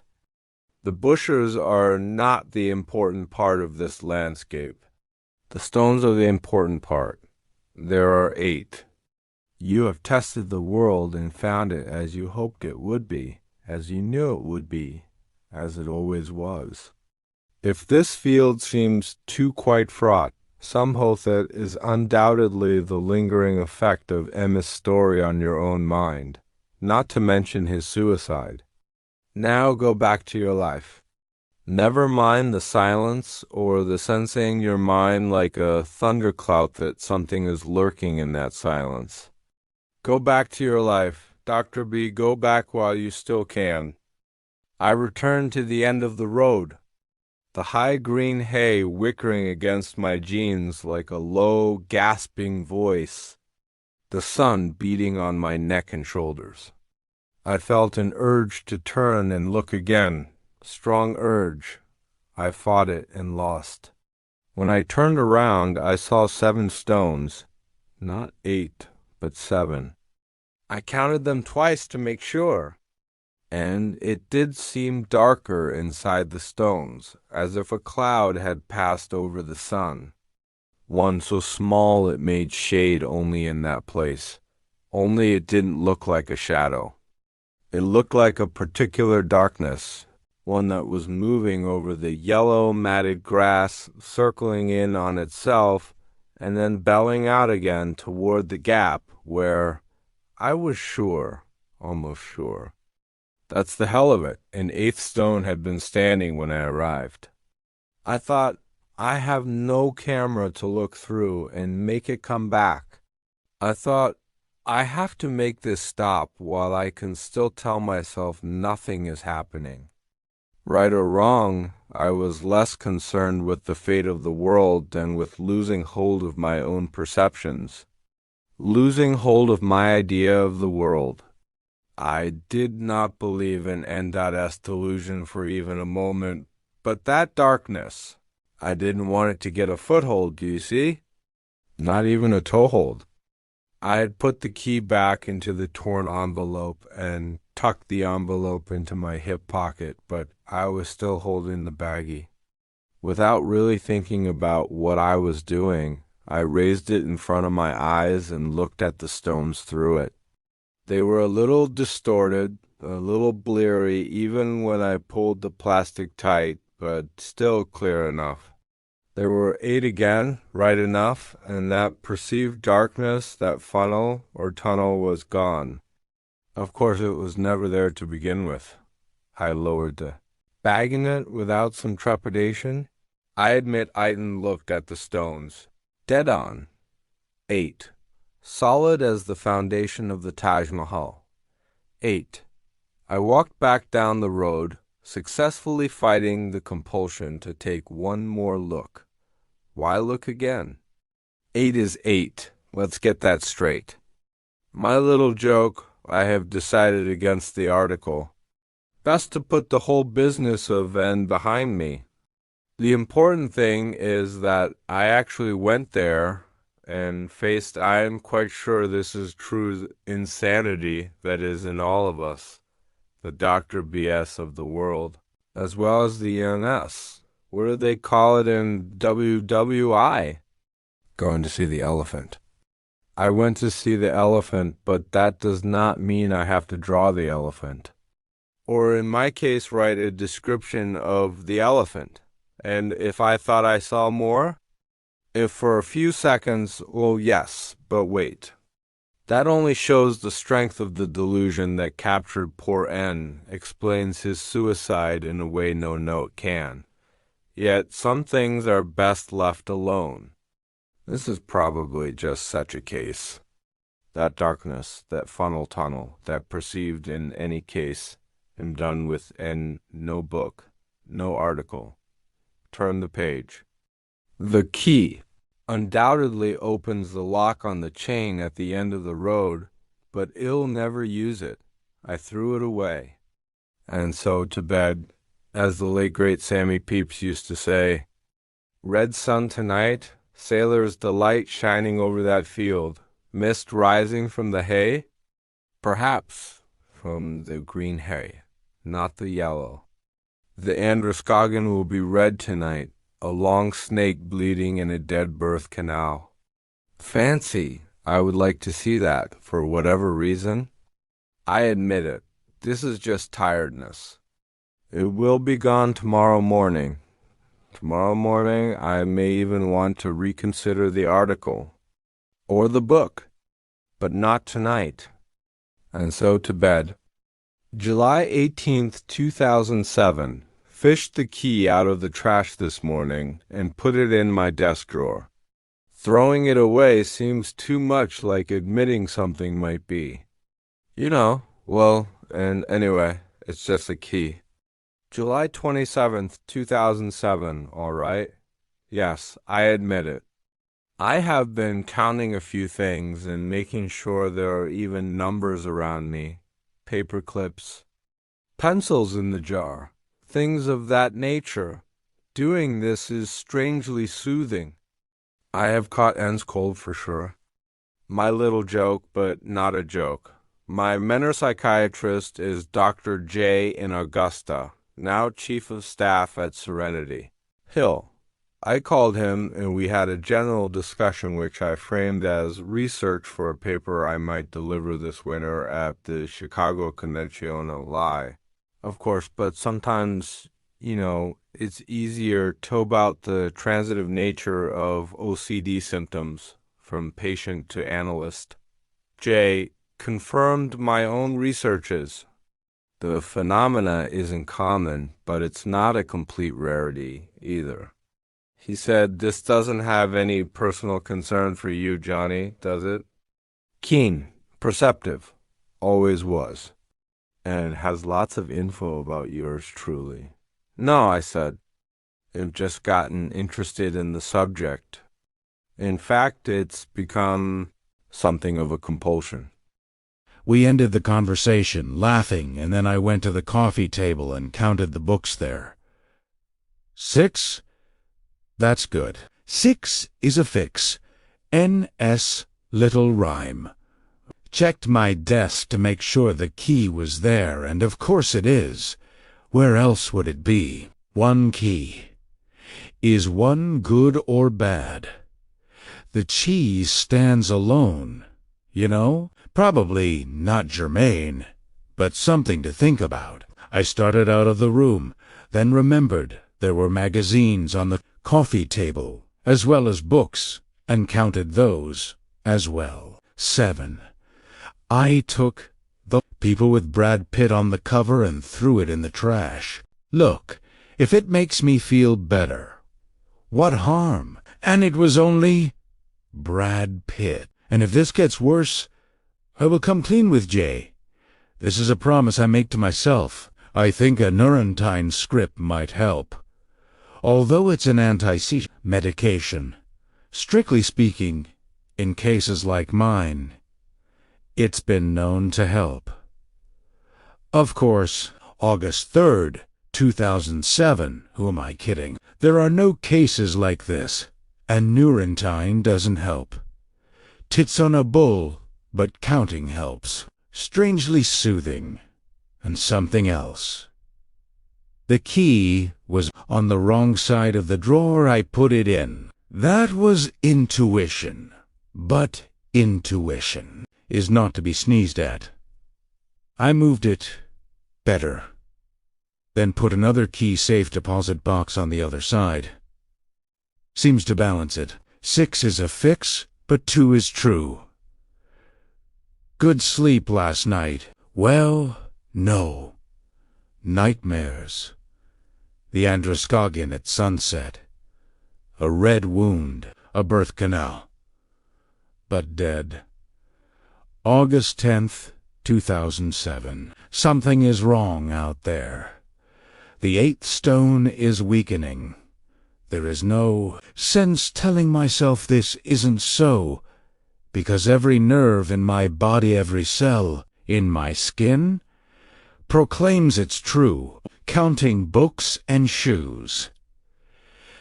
Yes, that's true. N.S. Intuition. And not to be sneezed at helps, but does not fix the basic problem.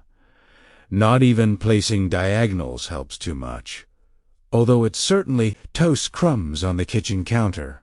For instance, you line them up with the blade of a knife, line of sugar on the table. But who knows how many crumbs? How many grains of sugar?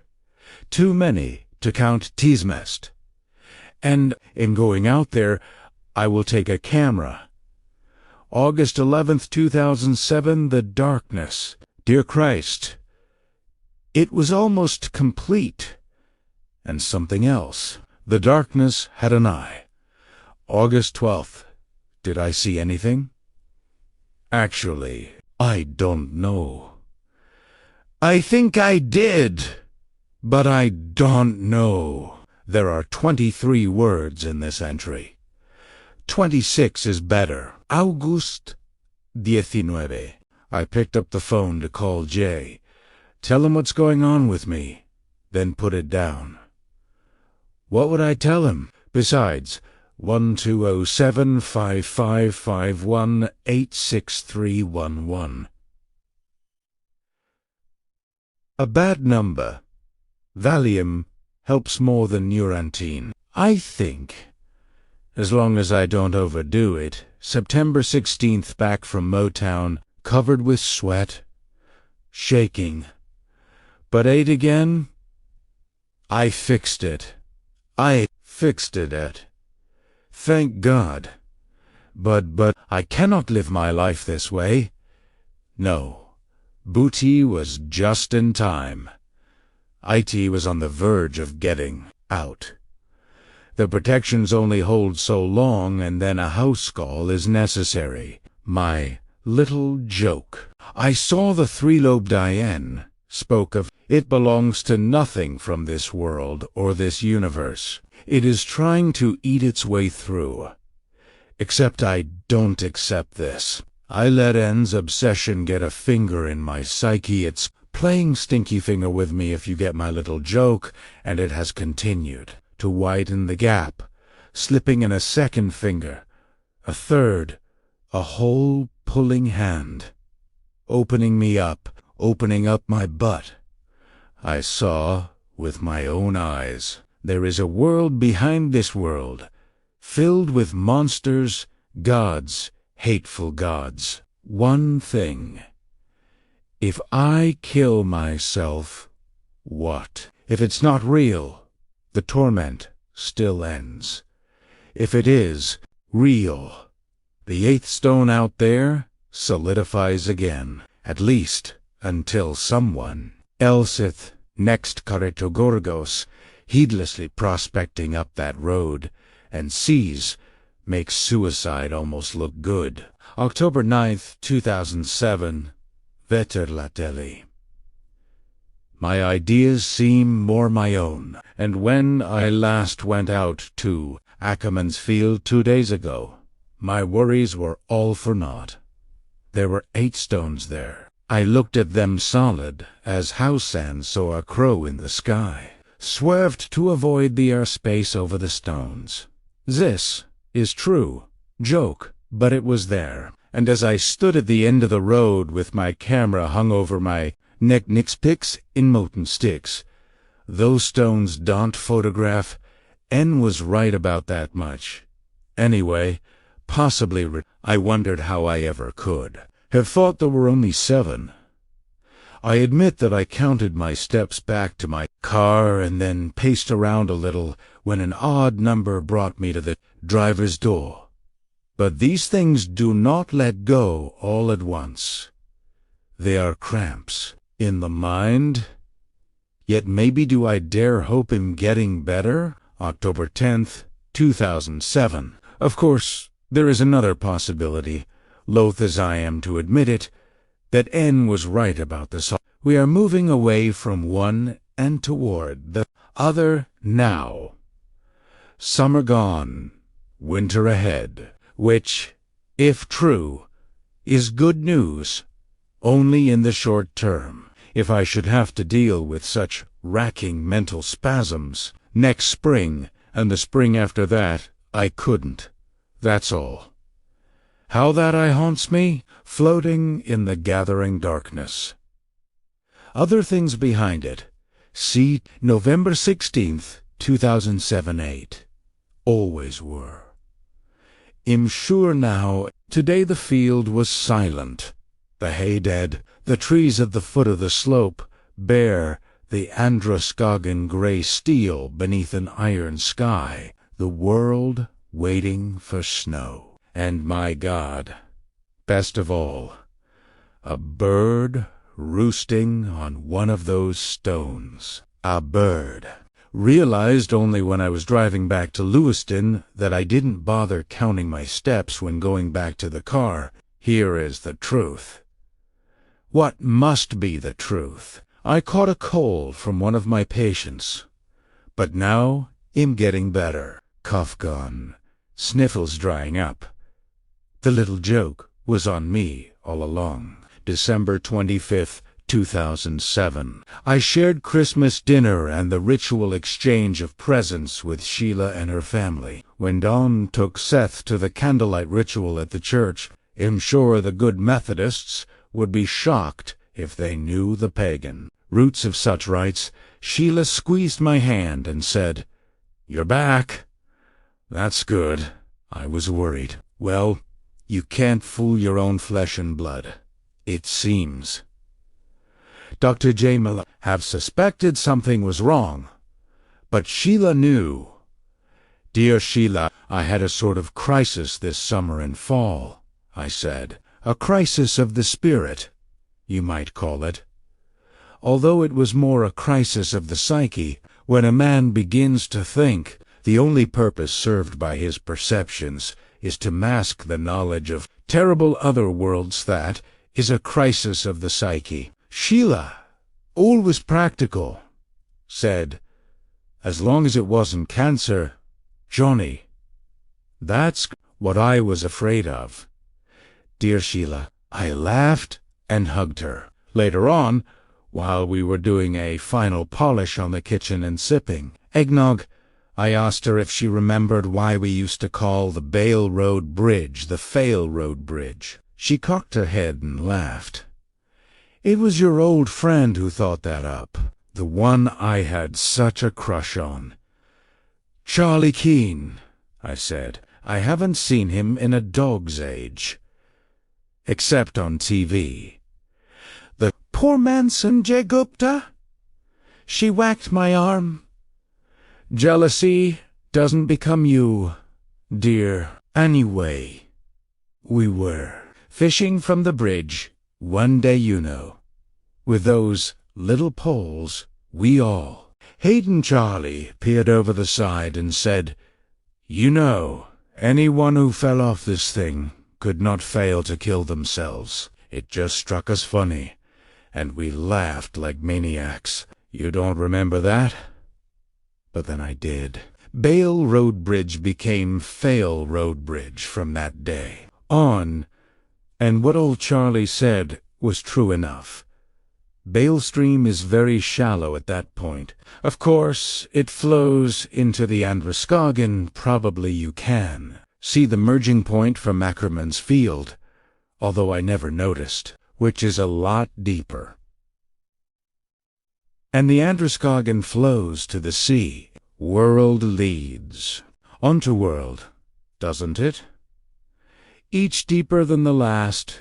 This is a design all the earth proclaims. Doan and Seth came back in. Sheila's big guy and her little guy, all dusted with snow.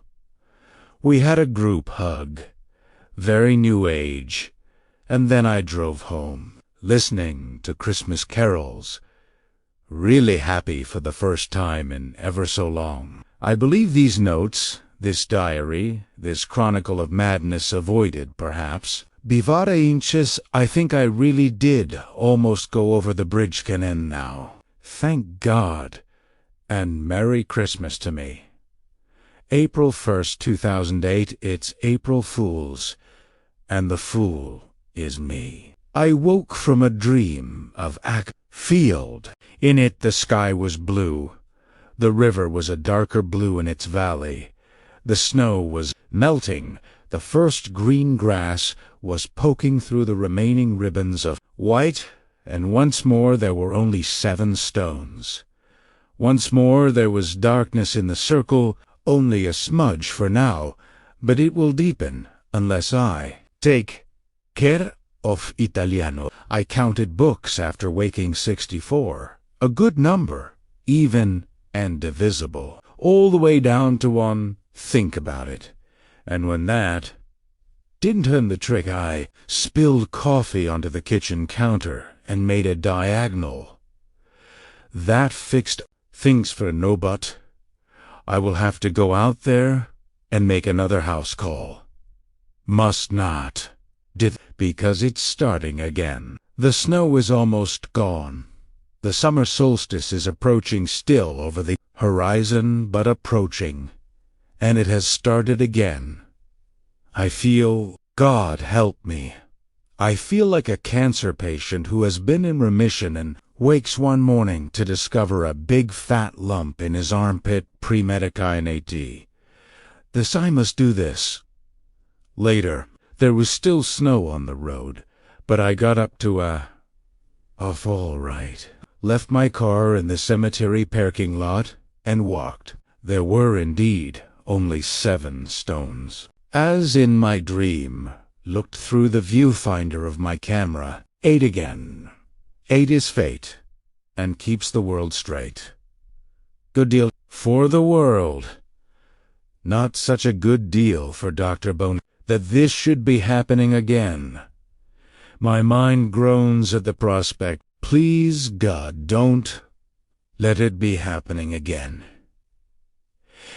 April 6th, 2008. Took longer today to make 7 into 8, and I know I have much long distance work ahead of me, i.e. counting things and making diagonals, and placing, and was wrong about that it's balancing that needs to be done. It's symbolic, like the break in wine in communion. I'm tired, though, and the solstice is so far away. It's still gathering its power, and the solstice is so far away, I wish N had died before coming into my office. That's selfish, but May 2nd, 2008. I thought it would kill me this time, or break my mind. Is my mind broken? My God, how can I tell? There is no God. There can be no God in the face of the darkness and the eye that peers from it. And something else, the thing with the helmet head, born out of living unsane darkness. There was chanting from deep inside the ringstones, deep inside T. Darkness. But primera ma de 7 into 8 once again, although it took a long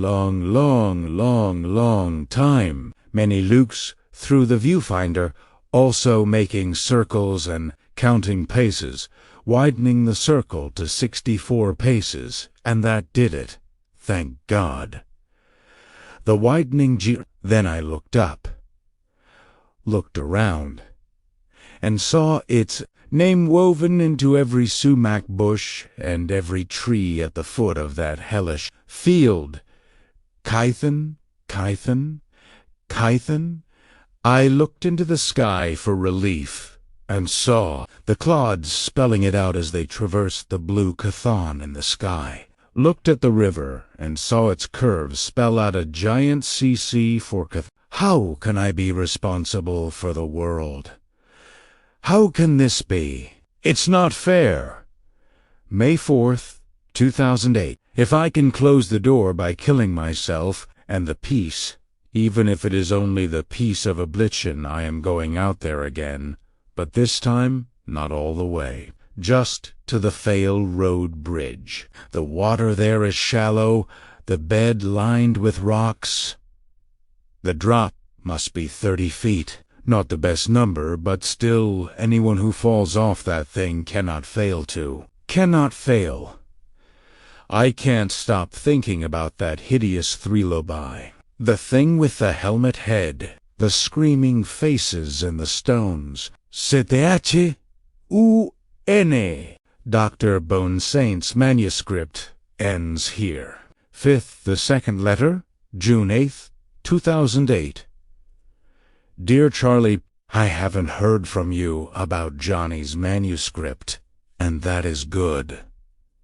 Please ignore my last letter, and if you still have the pages, burn them.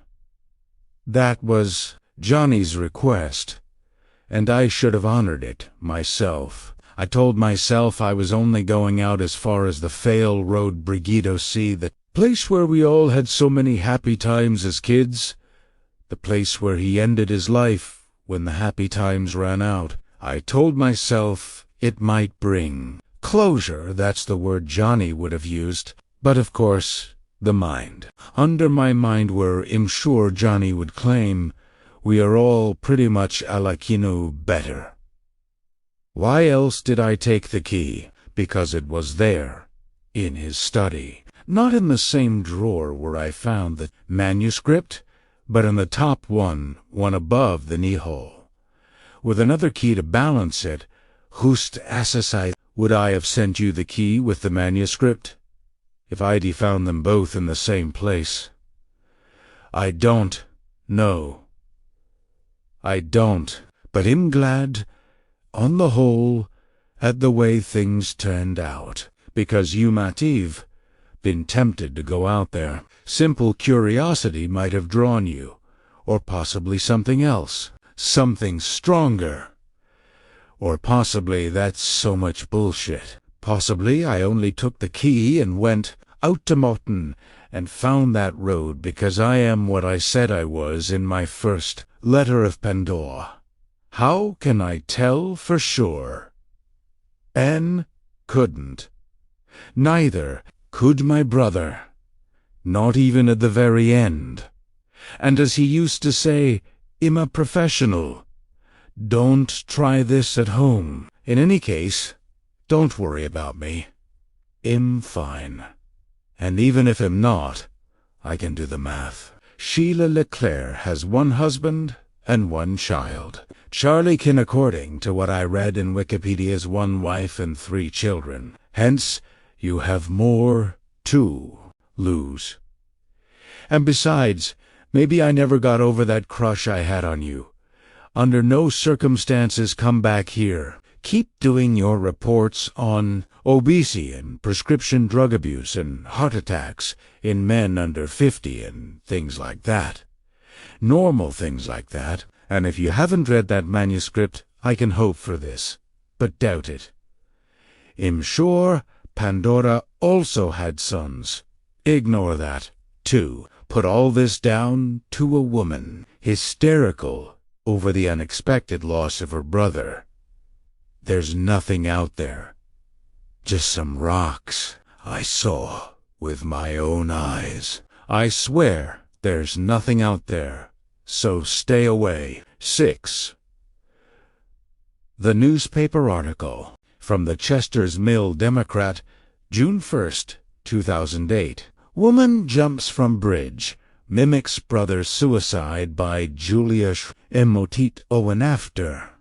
Prominent psychiatrist John Bonzaint committed suicide by jumping from the Bale River Bridge in this little central Maine town. A little over a month ago, friends said that his sister, Selah LeClaire, was confused and depressed. Her husband, Donald LeClaire, said she was totally devastated. No one, he went on, thought she was contemplating suicide. But she was. Although there was no note, County Coroner Richard Chapman said, "All the signs are there." Her car was parked neatly and considerately off the road on the Harlow side of the bridge. It had been locked, and her purse was on the passenger seat, with her driver's license laid on top. He went on to say that LeClaire's shoes were found on the railing itself, placed carefully side by side. Chapman said only an inquest would show if she drowned or died on impact. In addition to a husband, Sheila LeClaire leaves a 7-year-old son. Services have not yet been set. 7. The Ime Keene, 1981, 3:44 p.m., June 5, 08. Gracie, please cancel all appointments for the next week. I know this is short notice, and I know how much flack you are going to catch, but it cannot be helped. There's a matter I have to tend to back home in Maine. Two old friends, brother and sister, have committed suicide under peculiar circumstances and in the same Feed King place. Given the extremely odd manuscript the sister sent me before copying, apparently copying her brother's suicide, I believe this bears investigation. The brother, John Bonzaint, was my best friend when I was growing up. We saved each other from more than a few schoolyard beatings. Hayden can do the blood sugar story. I know he thinks he can't, but he can. And even if he can't, I have to go. Johnny and Sheila were close to family. And besides, I don't mean to be a Philistine about it, but there might be a story in this on obsessive-compulsive disorder. Not as big a blip on the radar as cancer, maybe, but sufferers will tell you it's still some mighty scary shit. Thanks, Chrissy Chatterley.